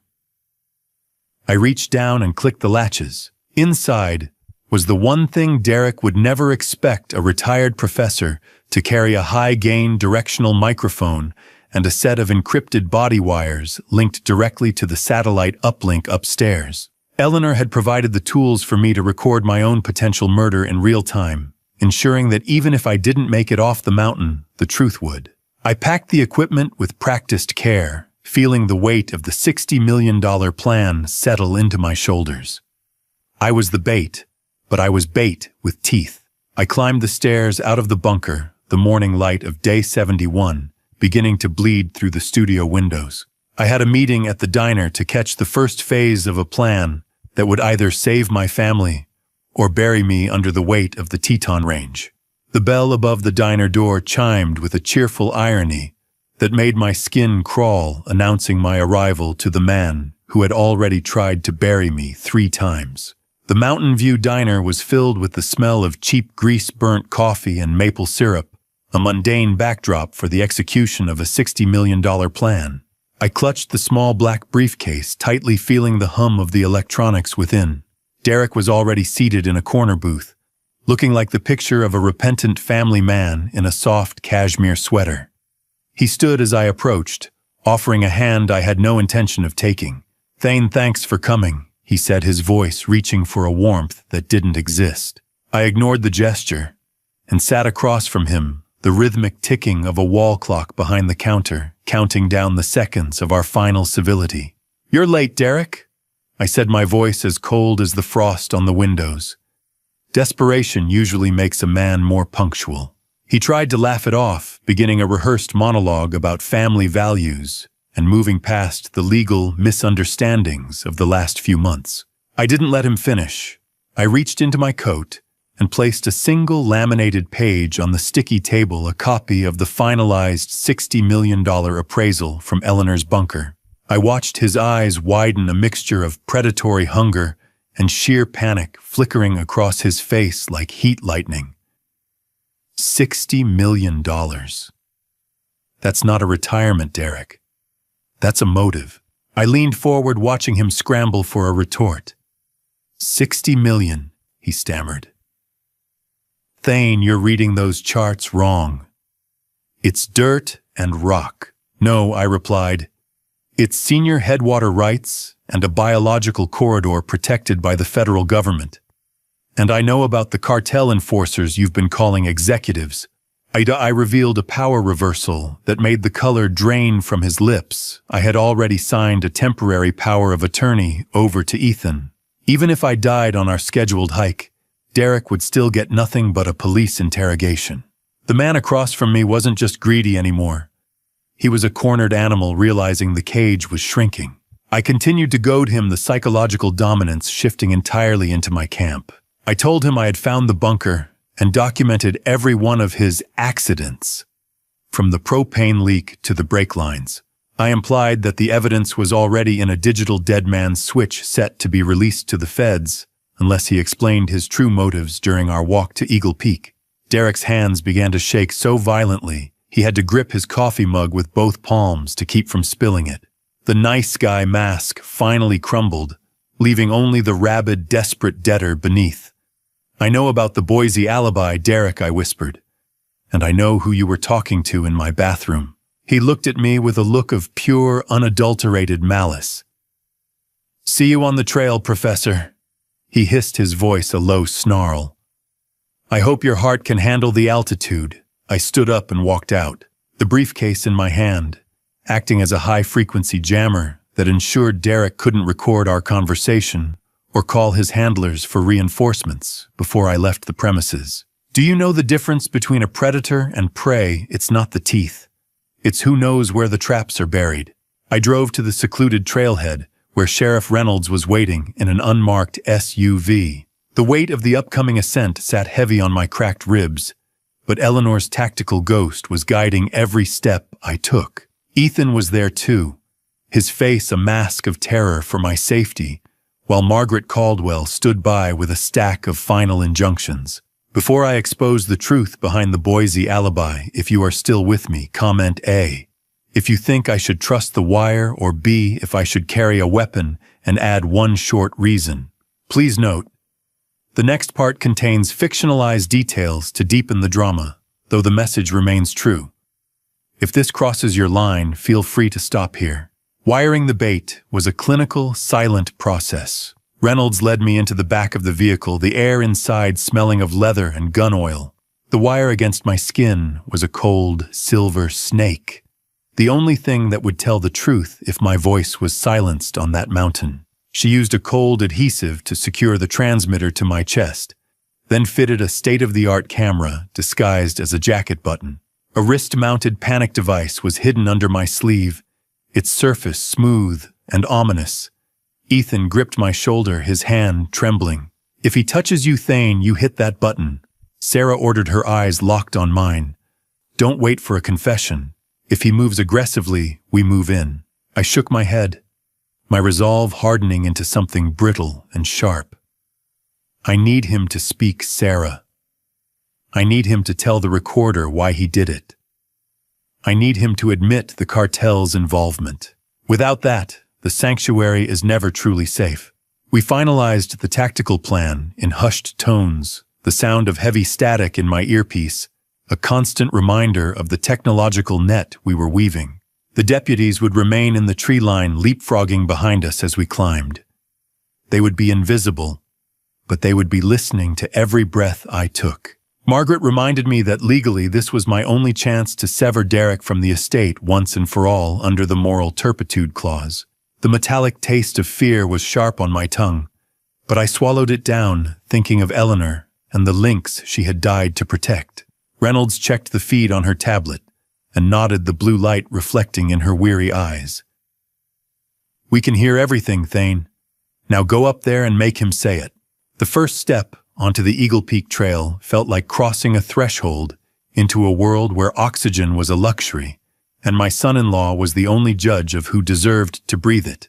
The morning of the hike was a world of gray light and bone-chilling silence, the kind of stillness that precedes a landslide. I met Derek at the trailhead at 6 a.m. sharp. He looked ready for a catalog shoot in high-end technical gear, while I felt every bit of my 67 years beneath my layers. The thin, freezing air burned my lungs as we began the grueling 3-mile climb. For the first hour, Derek maintained a mask of forced camaraderie, talking about the view and the fresh start we were all embarking on. I remained quiet, focusing on the steady, rhythmic beat of my heart and the hidden weight of the wire against my chest. I was waiting for the altitude to strip away his patience, for the physical strain to compromise his carefully constructed persona. As the trail narrowed and the cliff edges became more pronounced, his tone shifted.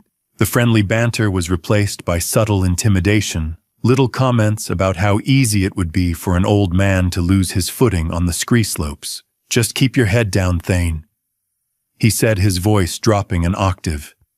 "It's a long way to the top." I glanced at him, my gaze steady despite the fatigue. "I've spent 40 years teaching men how to fall in literature, Derek. I think I can handle a hike." We reached the 2-mile mark, a place where the ridge dropped sharply into a 1,000-foot ravine.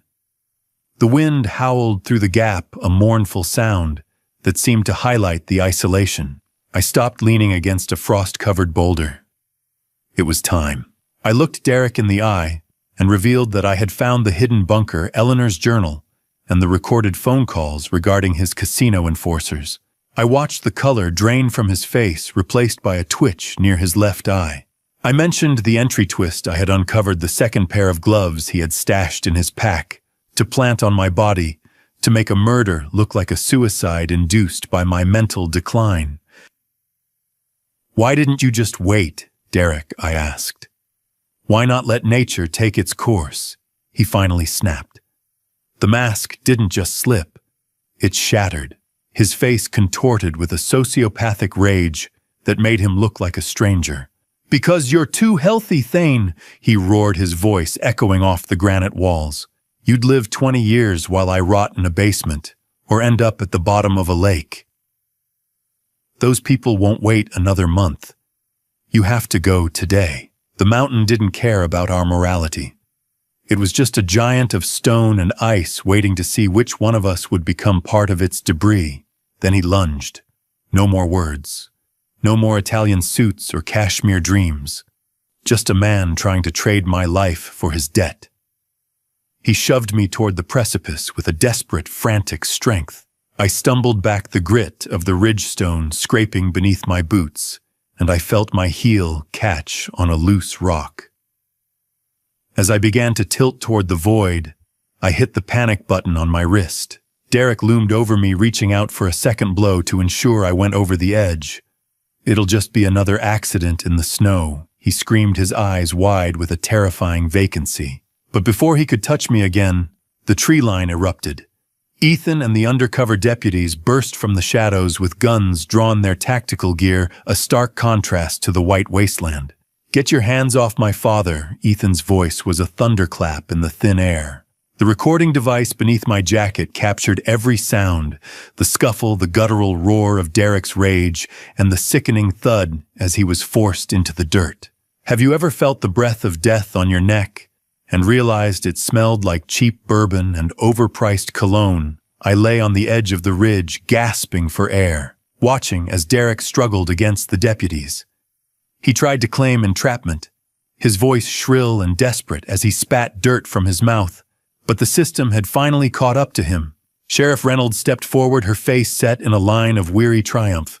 She revealed the final exit twist. A secondary drone feed had been hovering high above us, recording every second of the physical assault in crystal clear resolution. The delusional old man defense was dead. Derek was no longer a victim of circumstance. He was a recorded predator.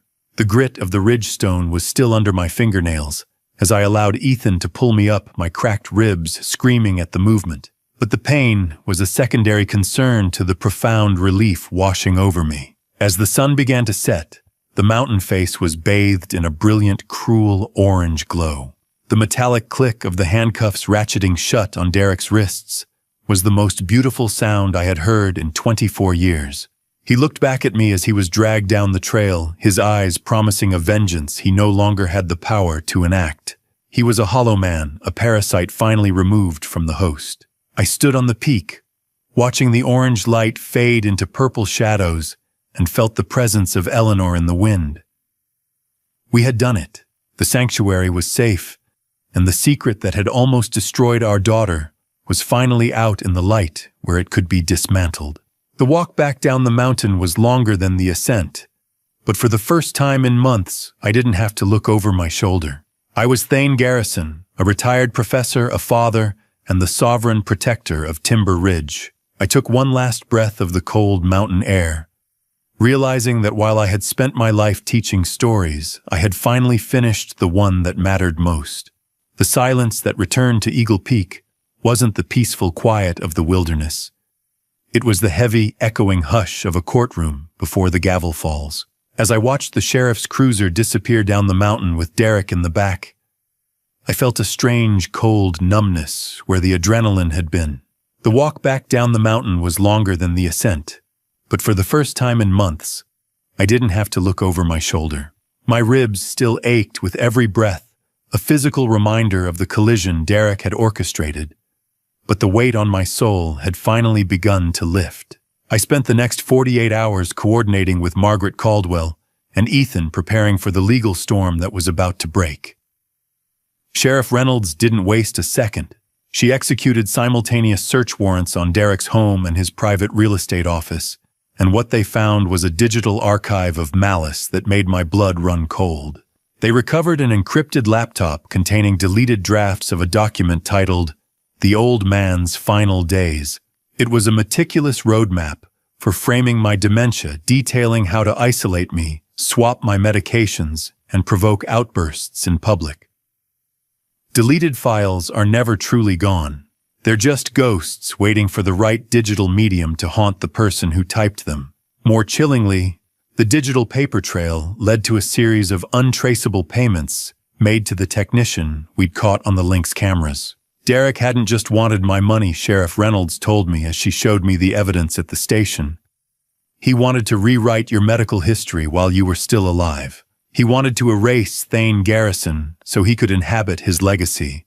Literature is full of villains who try to play God with other people's lives, I replied, staring at the screen. Derek just lacked the imagination to succeed.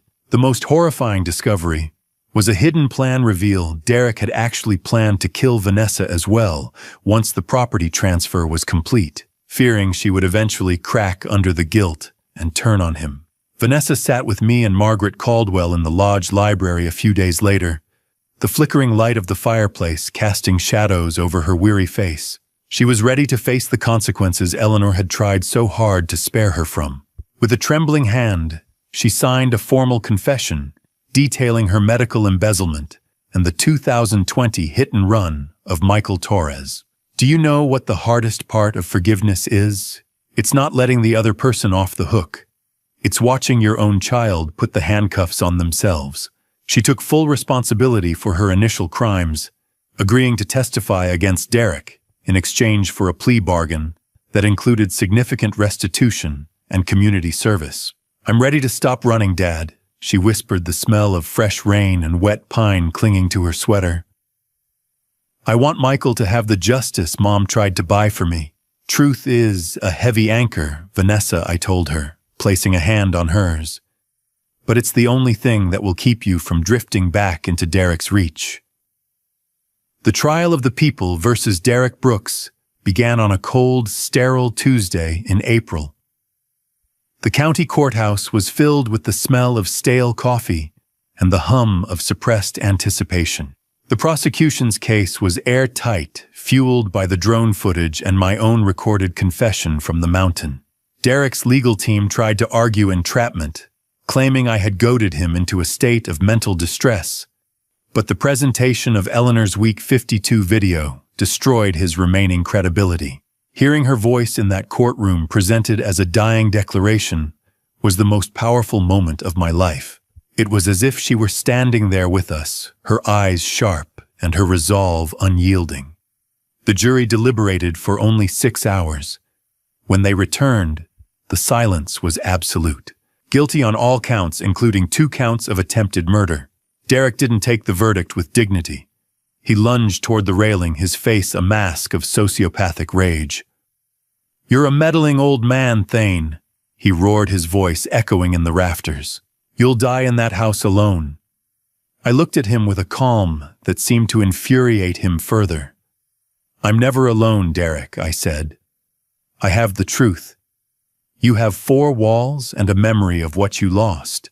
The judge's gavel sounded like the final period at the end of a long, bloody sentence. The judge sentenced him to 45 years in a maximum security facility, ensuring he would never again see the sun rise over the Teton Range. As he was let out in chains, a final power reversal was triggered. The moral turpitude clause Eleanor had inserted into the trust was activated by the felony conviction. Derek's potential spousal share of any future inheritance was automatically redirected into a permanent medical trust for Michael Torres's rehabilitation. Eleanor had ensured that the man who tried to profit from her family would instead fund the healing of the boy her daughter had hurt. As the courtroom cleared, the cold, sterile lighting seemed a bit warmer. Vanessa sat in the front row, her muffled sobbing the only sound in the wake of the sentence. I walked to her and held her, feeling her breathe for the first time in years, without the weight of Derek's thumb on her neck. Margaret Caldwell approached us, handing me a heavy legal brief. The land was safe. The critical habitat designation was in process, and the development permits for Golden Peak were being permanently revoked by the federal government. But as I flipped through the final pages of the brief, I realized the U.S. Fish and Wildlife Service had one more surprise for the Garrison family. I looked at the seal on the document and felt a surge of somber vindication. Eleanor hadn't just saved the land, she had ensured it would become a world-class center for the very species she loved. As Derek was led into the transport van outside, I knew our part in the tragedy was over.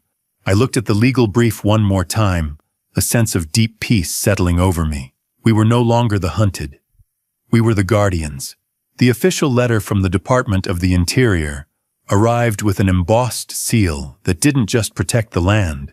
It permanently silenced the jackhammers Derek had tried to invite into our woods.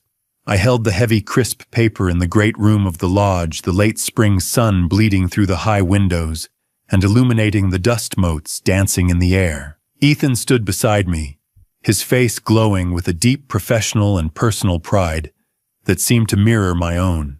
We reviewed the formal report together, our eyes tracing the words that officially designated Timber Ridge as a critical habitat for the Canada lynx.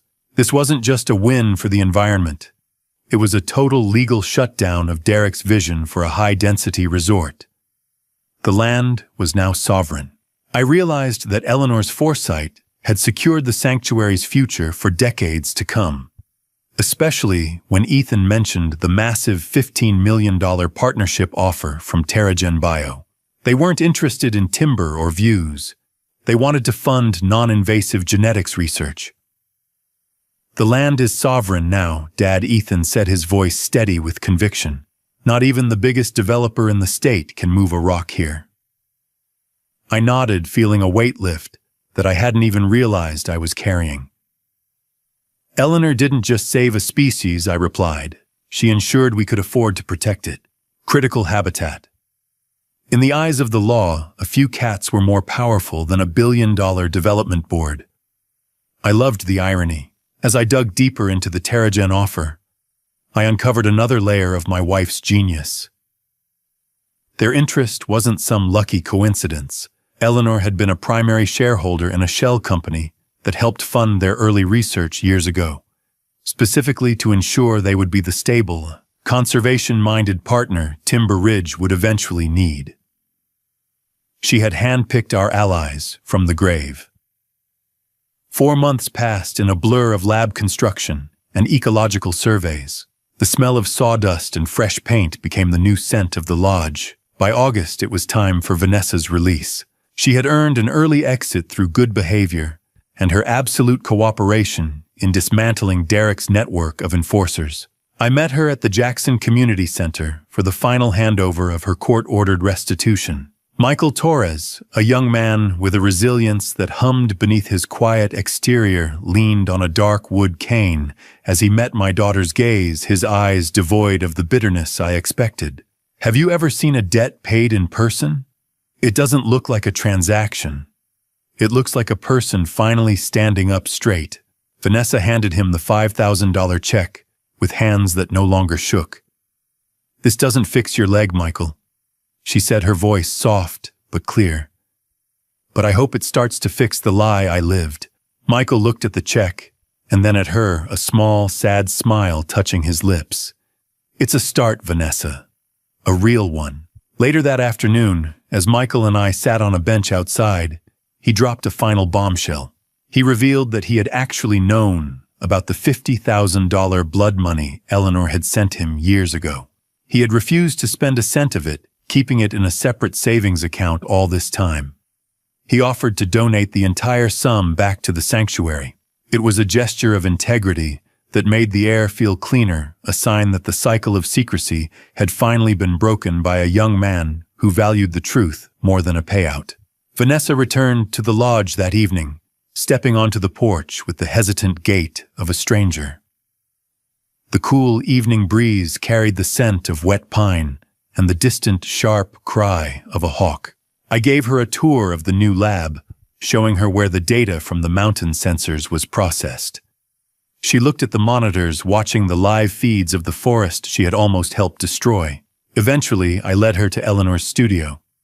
I reached into the safe and pulled out the final envelope. Eleanor's check was more than currency. It was a bridge she'd built across the chasm of her own daughter's mistakes. I handed it to her along with the note. Inside was a $10,000 check and a few simple words. Second chances require resources. Vanessa collapsed into the chair, the crinkle of the handwritten note loud in the quiet room. She broke down into a fit of overwhelming grace and healing grief. She knew I'd lose everything, didn't she? Vanessa sobbed, clutching the paper to her chest. I sat on the edge of the desk, watching the sunset catch the ridges of the Tetons. She knew you'd find yourself, Vanessa, I said.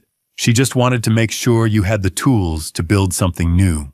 We sat in the studio for a long time, the silence between us no longer filled with the ghosts of Derek's threats. I felt a sense of completion, a feeling that the narrative I had been thrust into on that cold January afternoon was finally reaching its intended resolution. My daughter was home.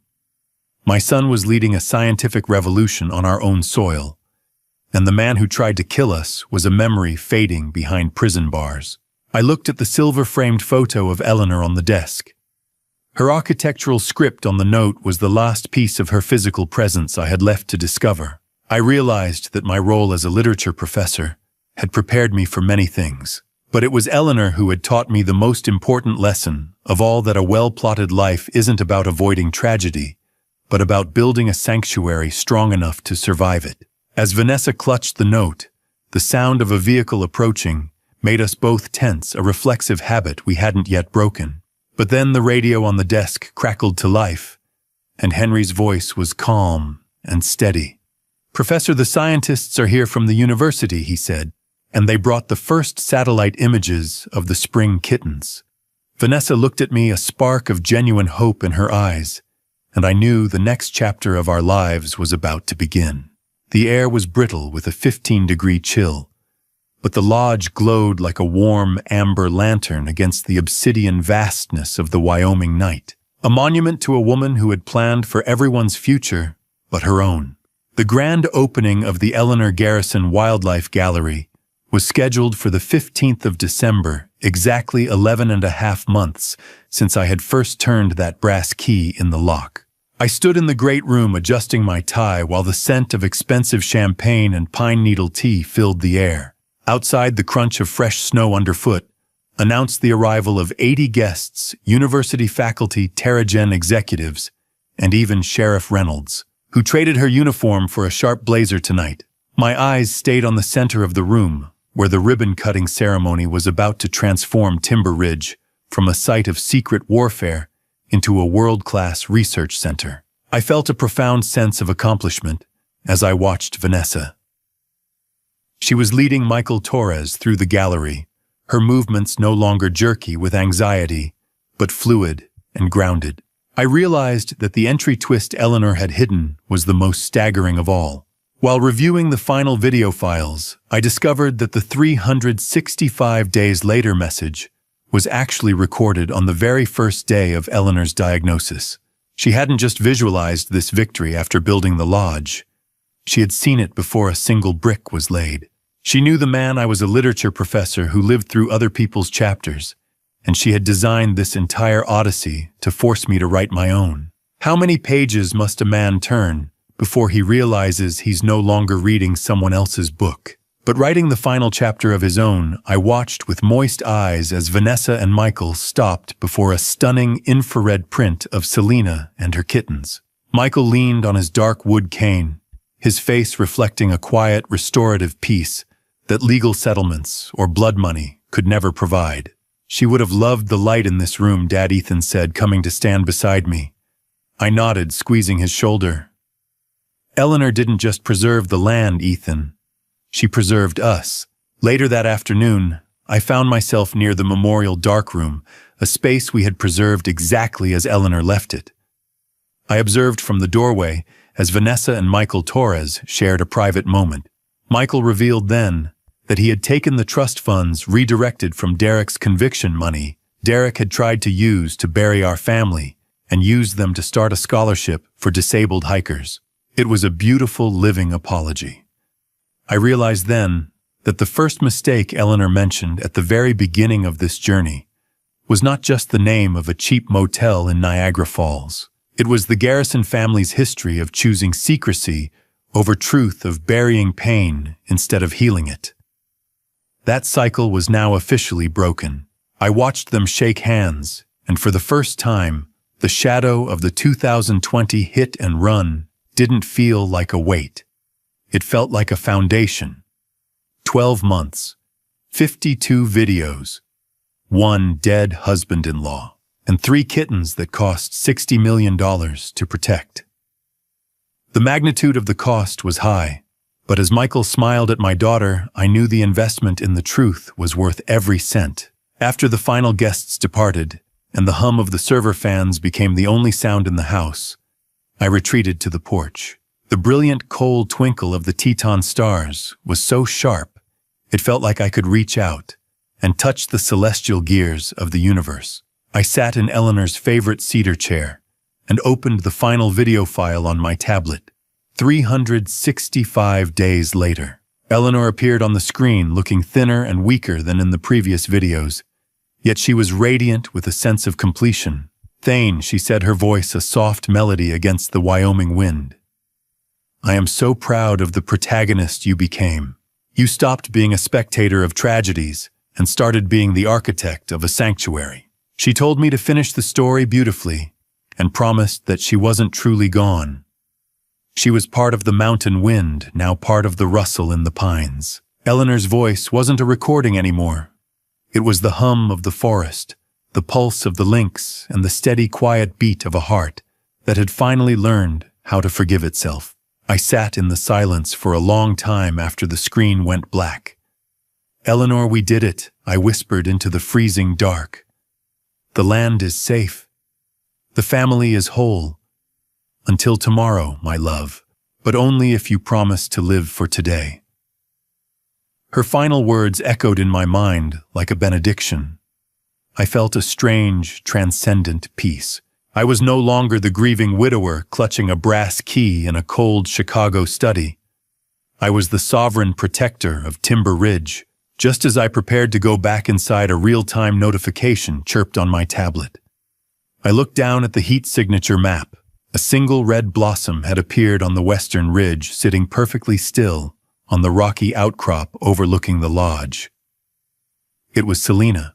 She was exactly where Eleanor said she would be, watching over the sanctuary we had fought to keep.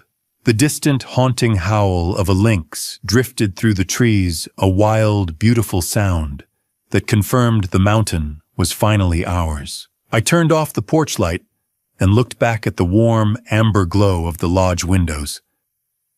Eleanor was gone, but the legacy she had choreographed from the grave was glowing brighter than ever.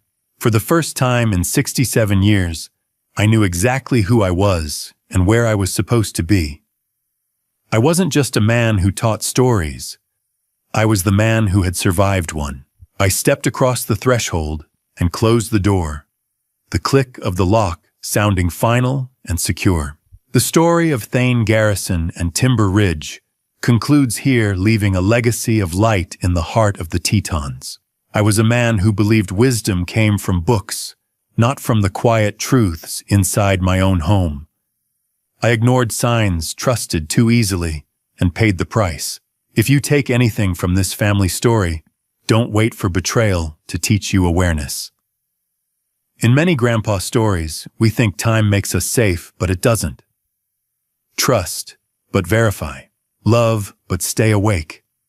Even now, I believe God gave me a second chance, not just to survive, but to see clearly. This family story is my confession, my warning, and my redemption. Many grandpa stories end in silence, mine didn't. Learn before you lose.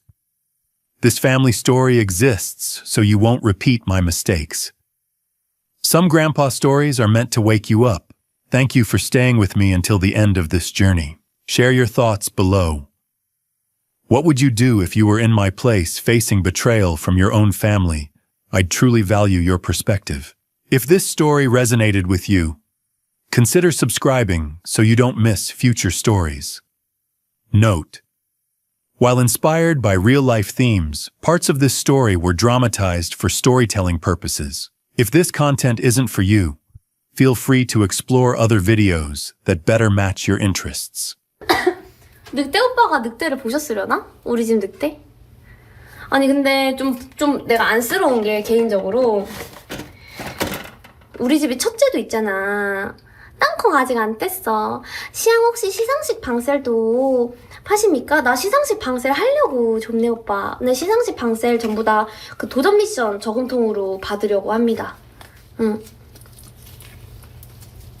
그래서 내일 크리스마스 산타거 의상 방셀도 할 건데 그것도 도전 미션 저금통으로 받고, 그리고 시상식 방셀도 할 건데 그것도 도전 미션 저금통으로 받고, 그냥 지금 큰일 났어요. 비상입니다. 비상. 이번 패벌 다 전부 다 도전 미션으로 받아야 될 것 같아.